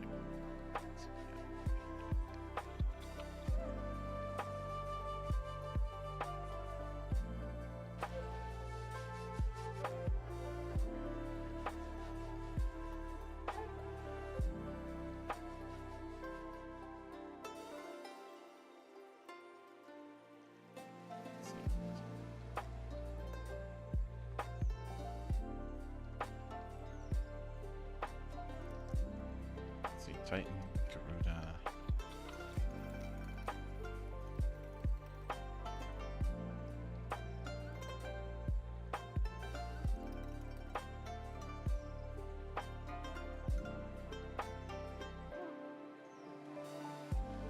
Okay.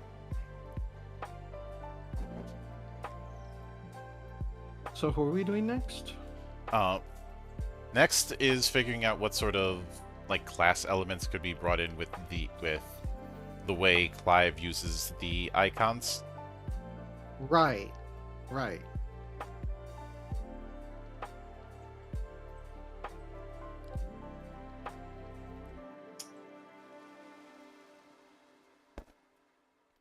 So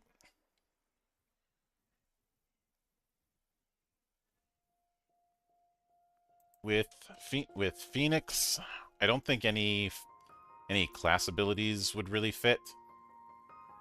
No, not really. Like, I think the only thing that you could really do is just kind of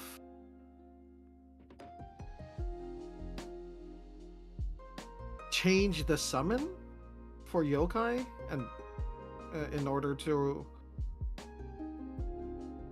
Well, there's that, but I wanted to see if there was other things that could be added. And with Phoenix, I think it would be just the... Like, wouldn't Phoenix lend itself more towards a mage build? Oh, keep in mind, we already discussed. We mentioned earlier the form that the Eidolons would, that the way Sid uses the Eidolons would take after he acquires them is as magic items. Sure. And one of the enchantments for magic items is job training.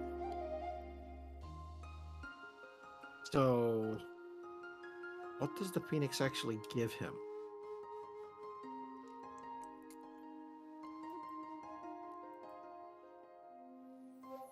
There's a lot of there are a lot of attacks using the wings as well as doing a teleport dash. Of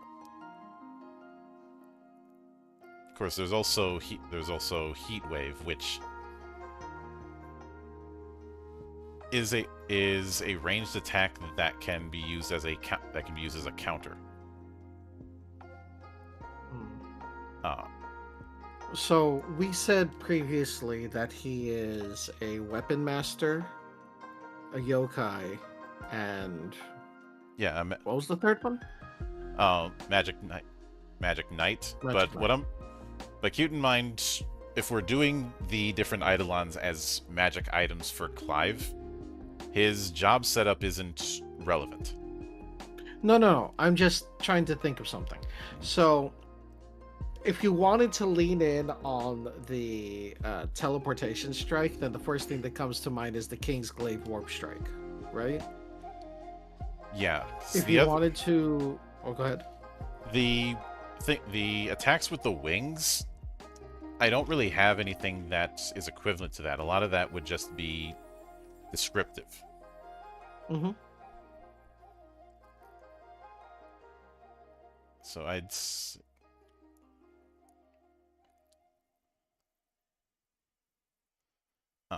Because at the end of the day, it would just be treated as a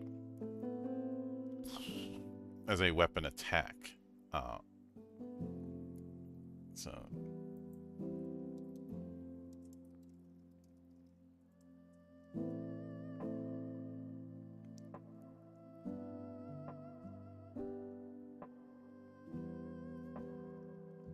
Yeah, that sounds about right.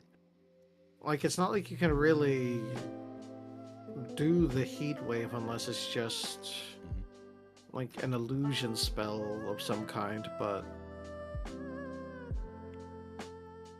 yeah, and Phoenix is yokai base abilities, like the stuff at first circle. So I think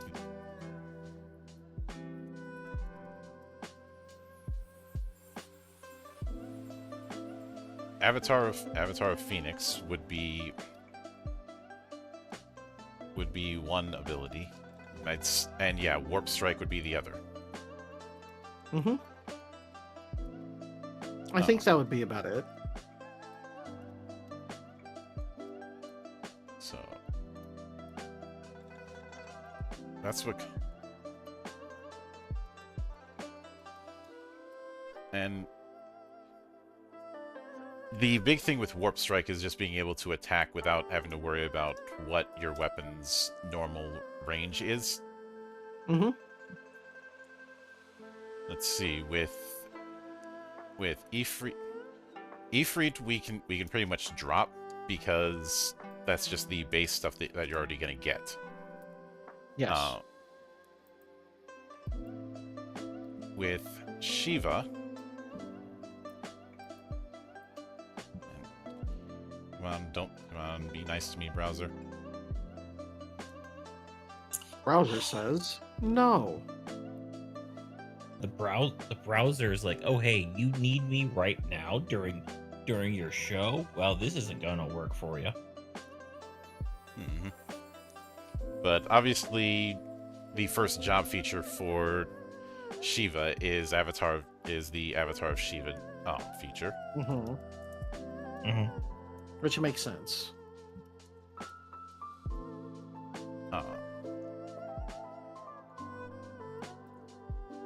But let me see Shiva's effects. It's exactly what you think. Enhanced ice spells, ice resistance. Yep. Let's see. Instead of a teleport, you have a directional slide that freezes. Mm-hmm.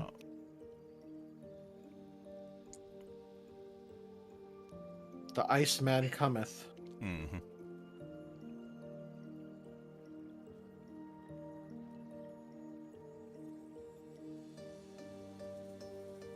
Although, Like she was generally about like that group damage and crowd control. yeah, and given that it's largely about AoE, I'm pretty sure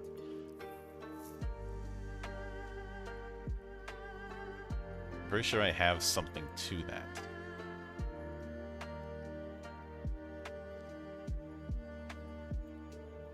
Let me.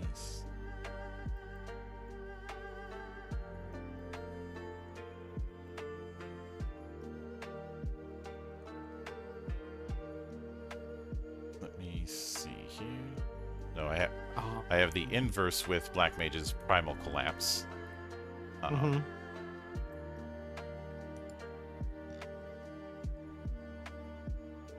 Uh,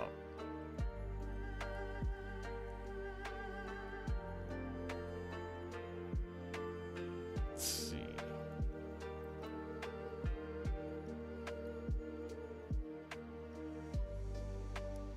Actually, I don't think I have it as a job feature, but I think I do have it as a spell, something that would fit as a spellcasting feat.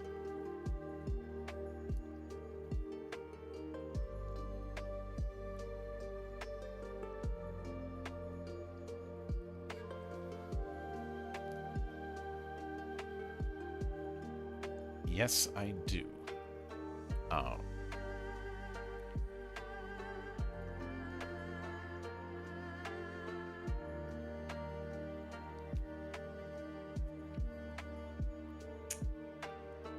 So This is definitely one of those hard ones.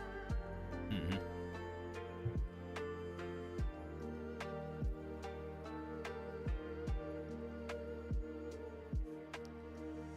Yeah, I'd say.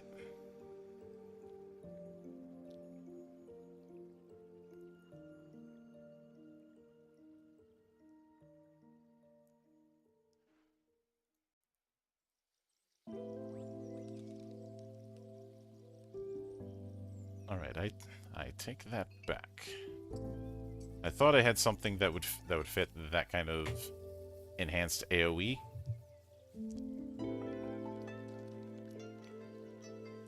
But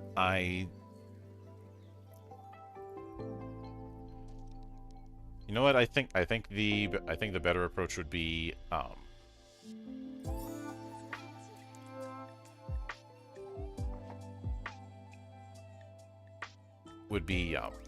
beat training scything.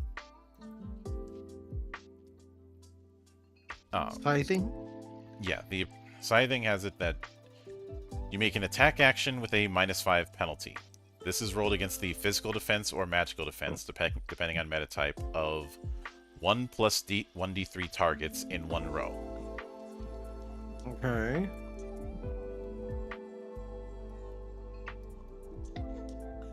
Oh.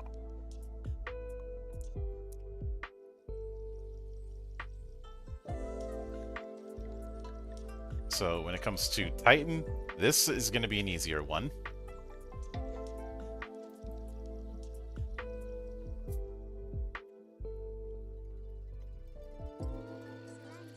I would say, Titan's thing is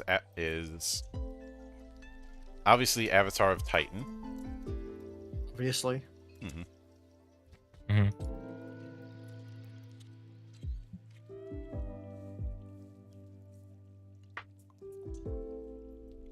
Gain damage reduction to earth and damage vulnerability wind, innate spell stone.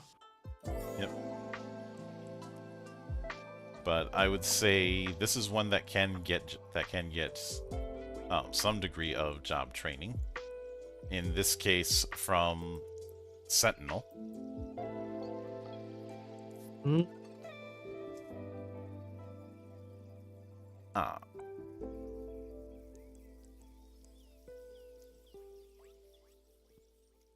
Actually, no, not Sentinel. Guardian. You take damage and you hit harder. Actually, no. That it's not does gonna- feel better. That That does feels feel Mhm. better, but that's two different features, which is going to be far too expensive. true. Um, So I think instead it should I'm going to be leaning back into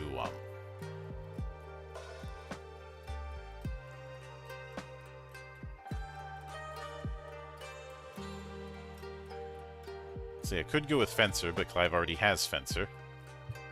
Yeah. Soul Eater. You're still taking damage, and you're still dealing damage and taking hits. I feel like Soul Eater. Soul Eater.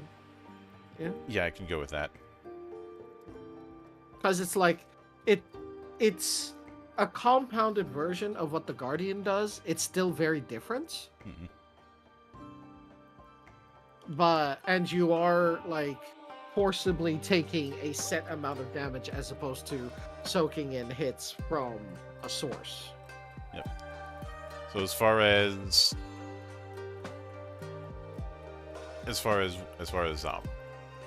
Garuda, uh,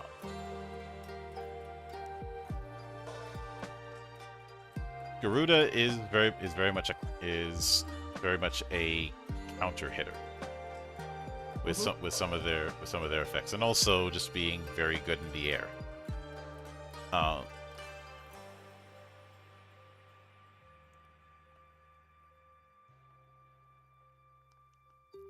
So who focuses on counterattacks? I'd say a lot of counter. There is one that comes to mind. Mm-hmm. Uh, let's see.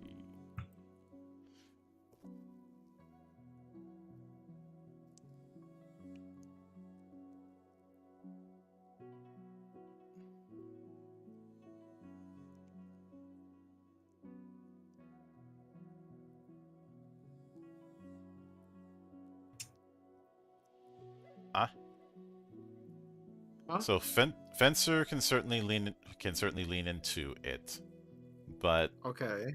He already has Fencer though, Yep. right? yes, he does, which is why I dropped that. But because of the Garuda's attacks have a very high hit rate. Not high damage, but just doing a lot of comboing, which is why they're very good at building up stagger. Dervish. Yes. Dervish in general and Flurry 1. Mm-hmm.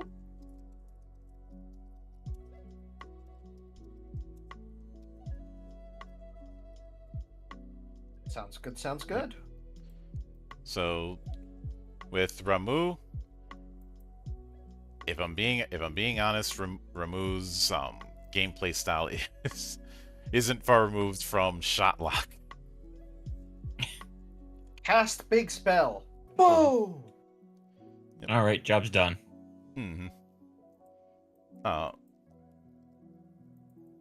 see. There's a reason why they call it Judgment Bolt. Mm-hmm.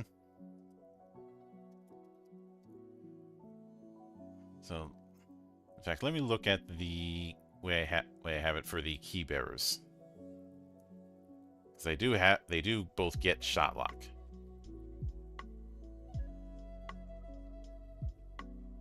So let's.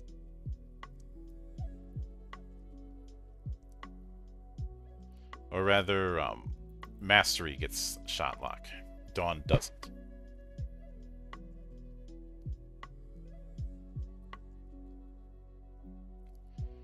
Yeah. Shotlock it is. As an action, you may cast a spell you know or acquired through the benefits of your Keyblade. At rank 1, automatically succeeding on its casting roll. Afterward, make its attack roll repeatedly until you miss, up to your MCM in total attacks. Each roll's target is determined individually. Additionally, the spell cannot benefit from meta magic. So what's Shotlock from? Shotlock is in the Ultimania guide for Keybearer of Mastery. Uh,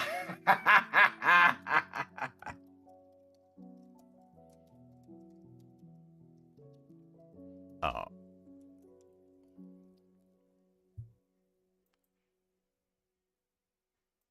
let's see. As far as Bahamut, Bahamut in this is beam spam. So the end boss of every hell hell shooter ever. A bullet hell shooter.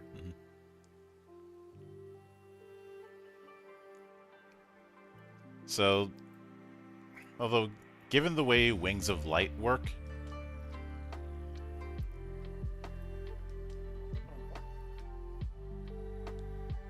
so first off, Avatar of Bahamut is the obvious one. Oh. And hello there, Riona. How are you doing tonight? Hello. Oh. I just gave Clive a Keyblade ability. Yep. I mean, you look at. Good luck with stream. Don't. Please knock on wood immediately. Oh. I'd say the big thing is Wings of Light, which can be charged up to do its version of Mega Flare. So, given the fact that it's about building up to a crescendo, I think this.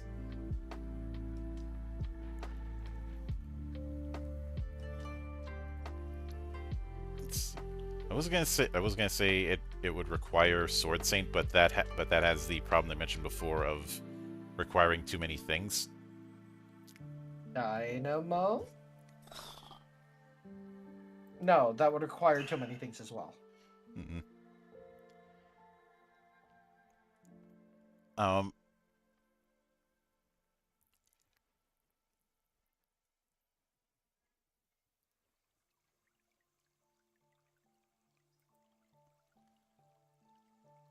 I'd say instead.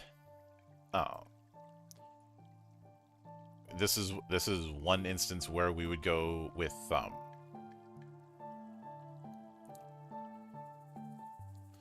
probably. Let me see. Because there's not a whole lot of build. The closest thing to that building to a crescendo is one of the other yokai Knights of the Round, which I don't think doubling down on that would be a good idea. Yeah, no.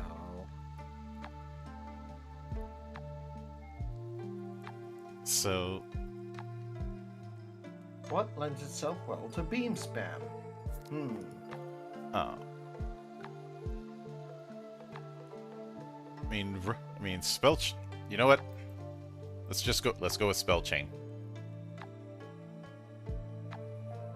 Not a bad idea. Or rather, spell flurry. Ah, got it.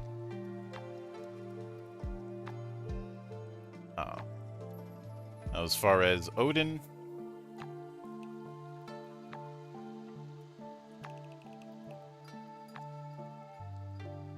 Zansetsuken! Yep. Let's see. Oh.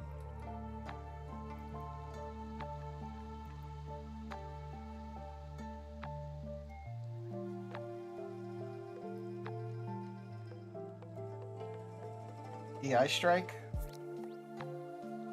Yes.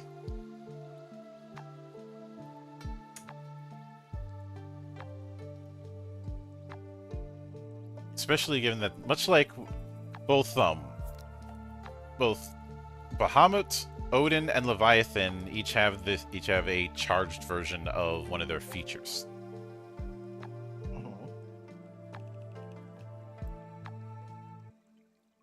Also, Odin was fucking busted. I mean, Odin is usually busted. Mm-hmm. And as far as Leviathan, Like, case in point, the Odin world boss, as well as the Odin trial in 14, is still one of the highest fatality rates in 14. Yeah. so I still need to kill Odin. In the world or in the trial? Yes.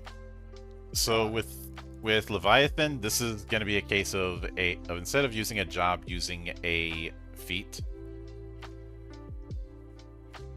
Yeah. The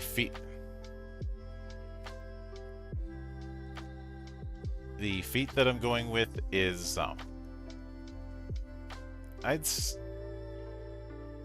is spray and pray.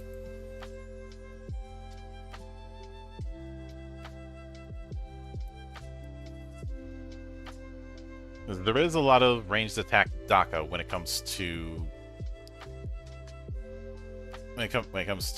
Leviathan. Spray and Pray is make an attack roll with a critical failure threat range of 1 to 5 against all targets in the front row. This attack is rolled once and compared to the physical defense of each applicable target.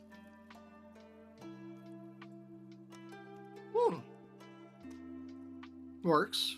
Mm-hmm.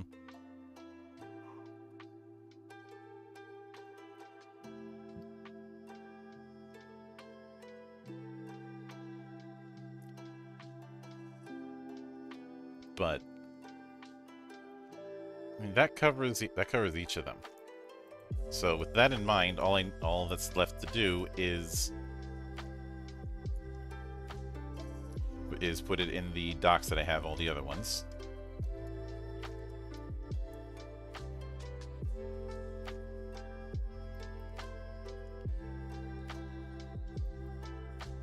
And I know there's the argument of how would you do things like the crafting and upgrade setups?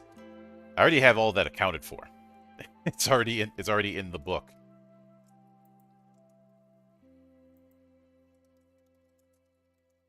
It's just right there. Just read it. Hmm.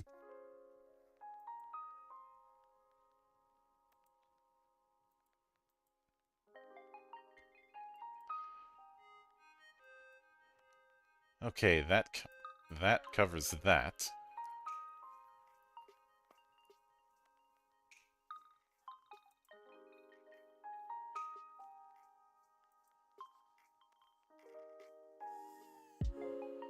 And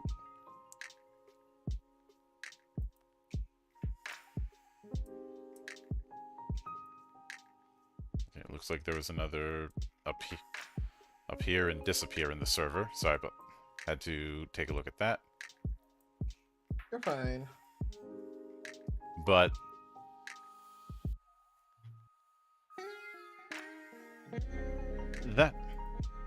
with that in mind, I think that'll cover handling 16.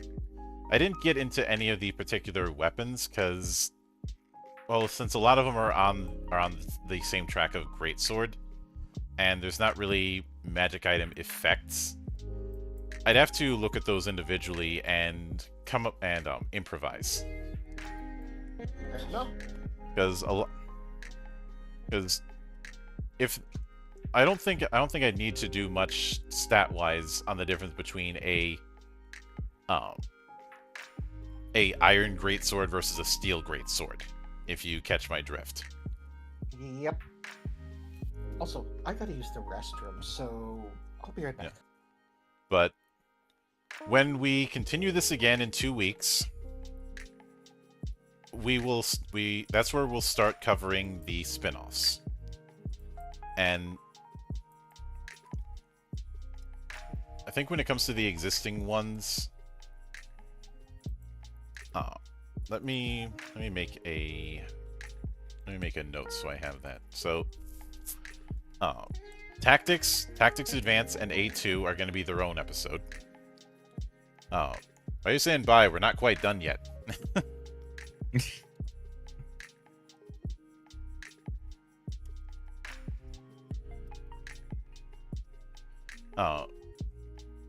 as far as the mobile game, I do think I think Dimensions and War of the Visions should be. Actually, I was gonna say War of the Visions, but a lot of the characters in that are very one class, and there's a lot of characters, so I think War of the Visions is something I'll do on my own. Dimensions, after reading through it when I was doing my research, I feel like Dimensions deserves a revisit.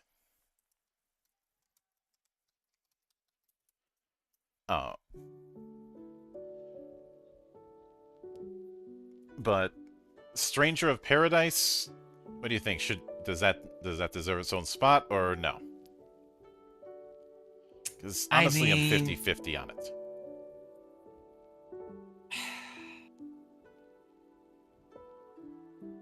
Like that is a tough one, where it's like you could definitely see you could, but at the same time, it's like they were all kind of covered in the first one, and like also it's like, you know, they just eventually just turn into the there's representative bosses in the first game.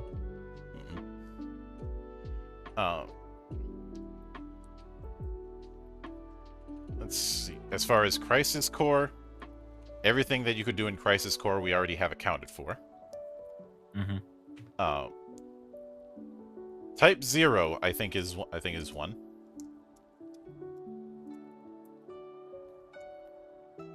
Which one is that? I think I may have actually played that one. It was originally on the PSP, then it was ported over to the PS4. Oh, it's the one where it's the when it set in a universe, in a world where when somebody dies, everybody loses memories of them. I remember that one, yeah. So, but it has the issue of like a very large cast. So you could a lot of the characters could feel very one in class or one note. I think there's enough there, especially with especially with certain characters' weapons, that it can be done. So typo, I'm willing to put on the list. Obviously, adventure and the Game Boy games in general are off the list.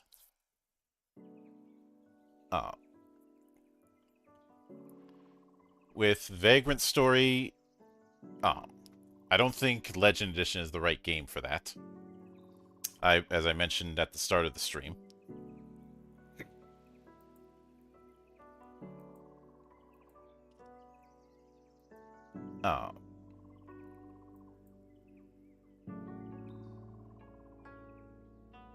And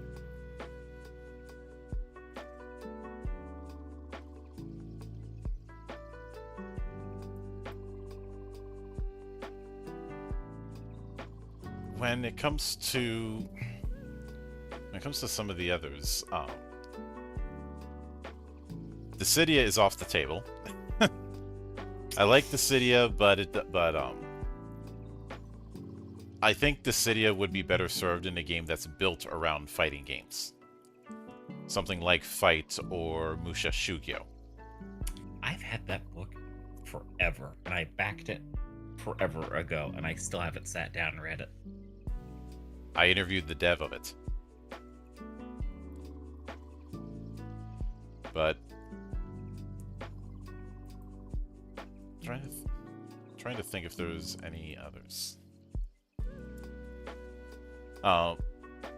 As far as Crystal Chronicles, no.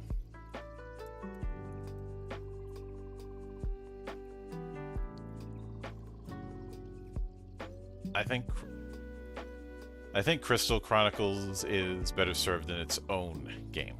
Theatrhythm is obviously off the table. World of FF, I'm not feeling it.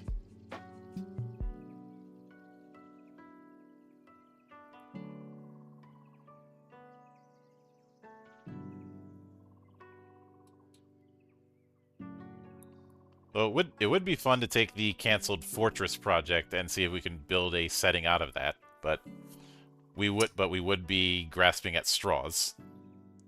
Fortress Project. What's that? There was a action RPG that was going to be in the FF universe. It um it was going to be developed by Grin. This was back in 2008. Or midway through development, Square approaches Grin and proposes making it a FF12 spin-off.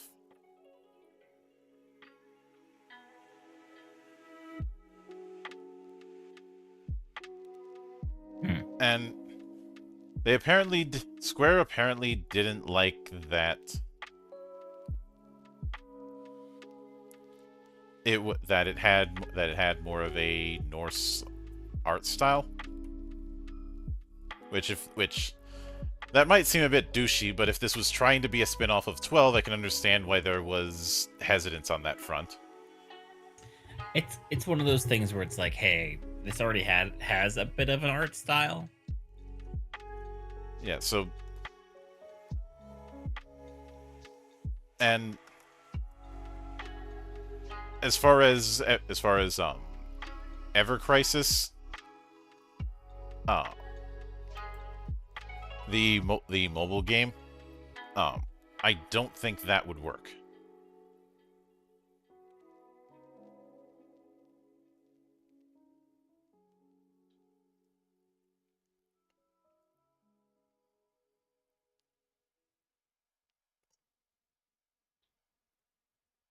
And Four Heroes of Light is basically a prototype of Bravely Default. Now, Explorers, on the other hand, I think that one could work. Also, the other reason I'm not doing Crystal Chronicles is I already have the races from Crystal Chronicles within the Ultimania book.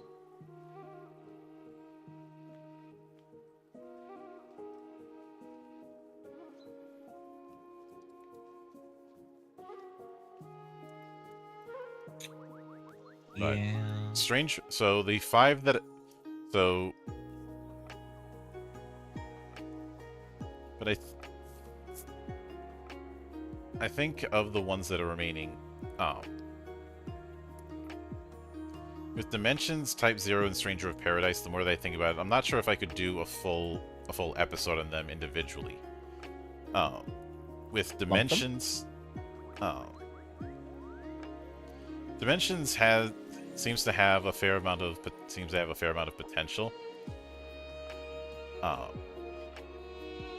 But I think the only spin-off episode we'll be doing is on Tactics, Advance, and A2.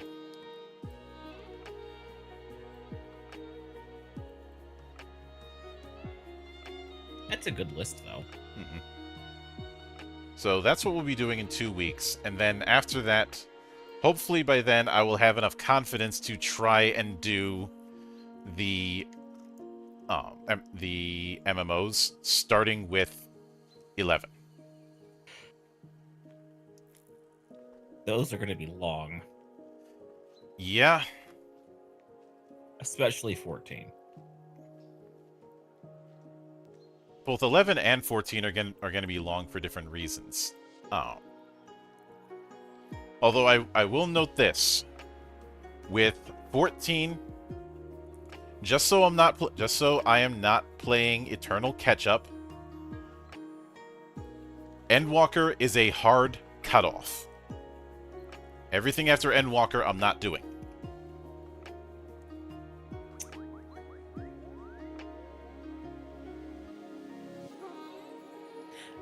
I guess that's fair. And the main reason I say that is I feel like A Realm Reborn, Heavensward, Stormblood, Shadowbringers, and Endwalker are one complete narrative arc. Oh, yeah. And Dawn Trail is divisive for a lot of reasons. The fact that you end up playing second fiddle to a character who is not very well liked is certainly one of them. And I was asked about whether or not I would include the jobs that Endwalker added in. The problem is all of the jobs that Endwalker added in, I already have accounted for. But they added Sage. Sage was in Sage was before Endwalker, and I already have that accounted for with the Somanot. Yeah. I just couldn't call it Sage because I already have a Sage job.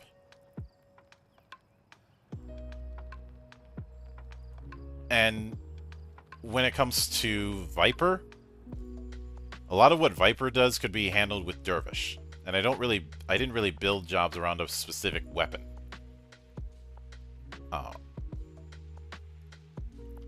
When it comes to Pictomancer, I did a lot of looking into Pictomancer, and what I saw was a Black Mage Summoner hybrid. I always call it the caster heavy red mage. Mm-hmm. Which falls into that same problem of what everything the Pictomancer does in 14. I've got something to account for that. It's one of those things where it's like, as just the MMO in general has gone forward. There's just stepping into parts of the project that has already been covered RPG side. Like, I'm still waiting for them to do some kind of gambler equivalent. There wasn't the Corsair in 11 was supposed to be a gambler, but certain countries got pissy.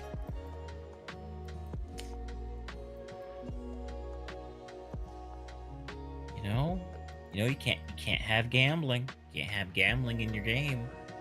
Well, okay, so there's a difference between gambling as in pouring money into something in order to get like satisfaction kind of deal, like with loot boxes or anything like that. It's a complete other thing when it's like, okay, I'm going to show off these reels that will give me an effect. Case in point, Yeah. Final Fantasy VII's Tifa's Limit Break. Point is, Which I would love to change the gambler the Corsair in 11 was in all but name a gambler.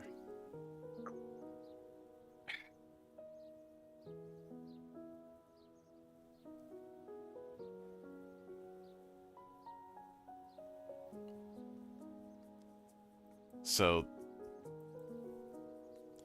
it just couldn't call itself that, but it pretty much was. And when I was going through the effects of it and doing my research, that was the vibe I kept getting. But that being said, we will cover the tactics games next week. That will be an interesting challenge because of the job tree that we have with both tactics and the advanced games. Next week we will be doing the conclusion for Reflections of Gaia, covering the video games. Okay. And sounds good. Maybe down the road, I will maybe it's something we can do during that stream is react to the god-awful video that William SRD did.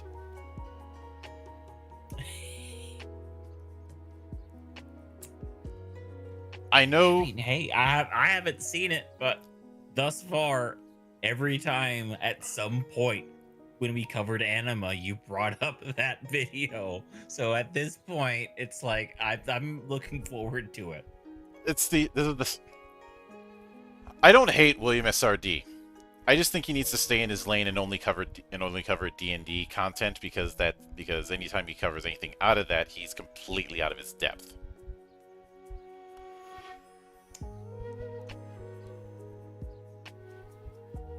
The fact that he perpetuated the Lodos lie when it comes to Sword World is a case in point for me.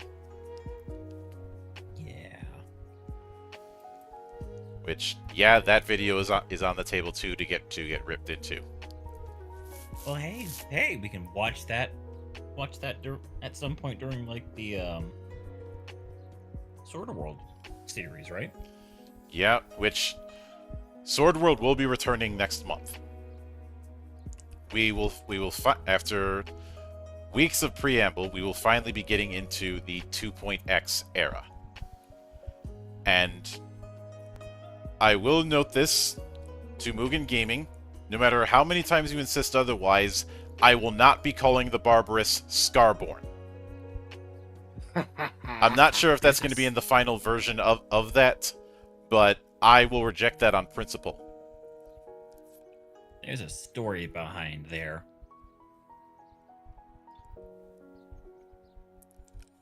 Yeah, and it's very much a case of to quote Avengers. I understand the council has made a decision, but given that it's a stupid-ass decision, I've elected to ignore it.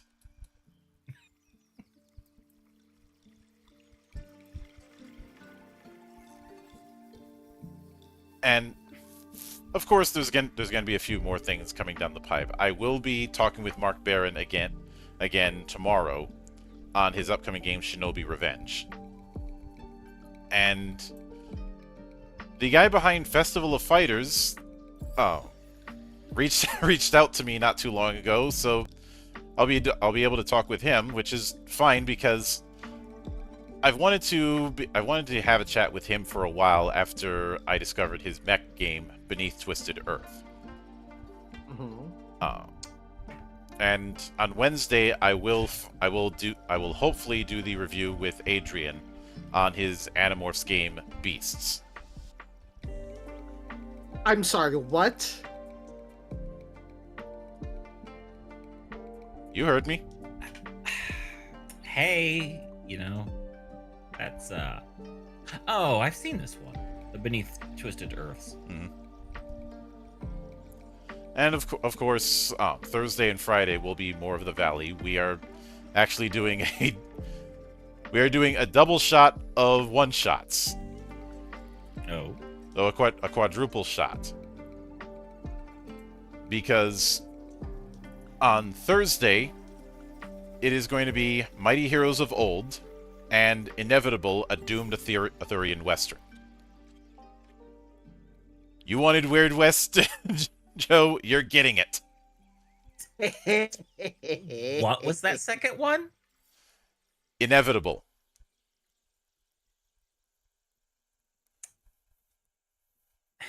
Huh. And on Friday will be Mercs, Mages, and Monsters by our good friends over at Bad Toad, and Soul Tyrannus. Which Soul Tyrannus has their own in-house system, but also a 5e version. I think you can guess which one I backed.